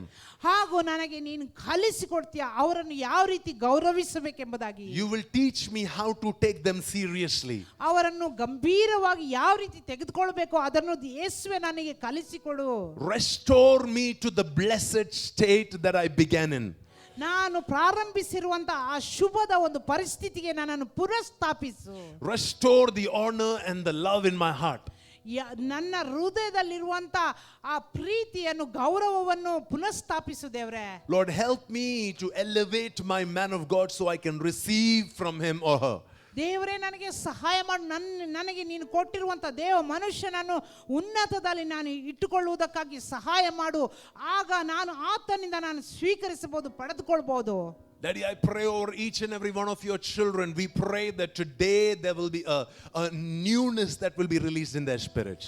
ಅಪ್ಪ ತಂದೆಯೇ, ನಾನು ಪ್ರಾರ್ಥಿಸ್ತೇನೆ, ಈ ನಿನ್ನ ಮಕ್ಕಳ ಮೇಲೆ ಇವತ್ತು ಒಂದು ನೂತನವಾಗಿರುವಂತ ಒಂದು ಪ್ರಕಟಣೆ ಬಿಡುಗಡಿಸ್ತೇವೆ. And when they step into this revelation, let them experience the inheritance of the double portion spirit of their man of God. ಯಾವಾಗ ಅವರು ಆ ಒಂದು ಪ್ರಕಟಣೆಯ ಅನುಭವದಲ್ಲಿ ಬರ್ತಾರಲ್ಲ, ಆವಾಗ ಅವರು 2ರಷ್ಟು ಪಾಲನ್ನು ಅವರು ಹೊಂದಿಕೊಳ್ಳಲಿದ್ದೇವೆ. Help them to be able to experience tangible glory when they step into this revelation. ಈ ಒಂದು ಪ್ರಕಟಣೆಯಲ್ಲಿ ಅವರು ಪ್ರವೇಶಿಸಿದಾಗ ನಿನ್ನ ಒಂದು ಮುಟ್ಟತಕ್ಕ ಆ ಮಹಿಮೆಯನ್ನು ಅವರು ಅನುಭವಿಸಲಿದ್ದೇವೆ. Father, in the name of Jesus, we cancel every lie of the enemy. ತಂದೆಯಾದ ದೇವರೇ, ಯೇಸುವಿನ ನಾಮದಲ್ಲಿ ಎಲ್ಲ ಸೈತಾನು ಹಾಕಿರುವಂತ ಸುಳ್ಳನ್ನು ನಾವು ನಾಶನ ಮಾಡಿ ಅಳಿಸಿ ಬಿಡ್ತೇವೆ. Every confusion be cancelled, be removed. ಎಲ್ಲ ಒಂದು ಗಲಿಬಿಲಿ ಯೇಸು ನಾಮದಲ್ಲಿ ಕ್ಯಾನ್ಸಲ್ ಆಗಿ ತೆಗೆದು ಹಾಕಲ್ಪಡಲಿ. In the mighty name of Jesus, we bring down every stronghold of the mind. ಎಲ್ಲ ಯೇಸುವಿನ ಶಕ್ತಿಯುತ ನಾಮದಲ್ಲಿ ಮನಸ್ಸಿನಲ್ಲಿರುವಂತ ಎಲ್ಲ ಒಂದು ಬಲದ ಸೈತಾನನ ಬುರ್ಜ್ಗಳು ಕಿತ್ತು ಹಾಕ್ತೇವೆ. We thank you for the victory that you have given us. ನೀನು ನಮಗೆ ಕೊಟ್ಟಂತ ಜಯಕ್ಕೋಸ್ಕರ ಸ್ತೋತ್ರ ದೇವರೇ. We thank you for the glory. ನಿನ್ನ ಮಹಿಮೆಗೋಸ್ಕರ ಸ್ತೋತ್ರಪ್ಪ. In Jesus' mighty name we pray. ಯೇಸುವಿನ ಶಕ್ತಿಯುಳ್ಳ ನಾಮದಲ್ಲಿ ಪ್ರಾರ್ಥಿಸ್ತೇವೆ. And everybody said an amen. ಎಲ್ಲರೂ ಆಮೆನ್ ಎಂಬುದಾಗಿ ಹೇಳೋಣ. Amen. You are predestined to become like Jesus. ನೀವು ಯೇಸು ಕ್ರಿಸ್ತನ ಹಾಗೆ ಆಗುವುದಕ್ಕೋಸ್ಕರ ಮೊದಲೇ ನೇಮಿಸಲ್ಪಟ್ಟಿದ್ದೀರಿ. Your pastor is an example of Jesus to you. ನಿಮ್ಮ ಸಭಾಪಾಲಕರು ಯೇಸುವಿನ ಮಾದರಿಯಾಗಿದ್ದಾರೆ ನಿಮಗೋಸ್ಕರ. And as you imitate them, ನೀವು ಅವರನ್ನು ಅನುಸರಿಸುವಾಗ, as you submit to them, ನೀವು ಅವರಿಗೆ ಒಳಪಡುವಾಗ you are becoming more and more like Jesus. ನೀವು ಯೇಸುವಿನ ಹಾಗೆ ಹೆಚ್ಚೆಚ್ಚಾಗಿ ಯೇಸುವಿನ ಹಾಗೆ ರೂಪಾಂತರಗೊಳ್ಳುತ್ತಾ ಇದ್ದೀರಿ. Hallelujah. Hallelujah. And at the right time, you will inherit the glory that is upon their lives. ಹಾಗೂ ಸರಿಯಾದ ತಕ್ಕ ಸಮಯದಲ್ಲಿ ಹಾಗೆ ಮಾಡುತ್ತಿರುವಾಗ ಅವರ ಮೇಲೆ ದೇವರು ಇಟ್ಟಿರುವಂತ ಆತನ ಮಹಿಮೆಯನ್ನು ನೀವು ಸಹ ಸ್ವಾಸ್ಥ್ಯವಾಗಿ ಹೊಂದಿಕೊಳ್ಳುತ್ತೀರಿ.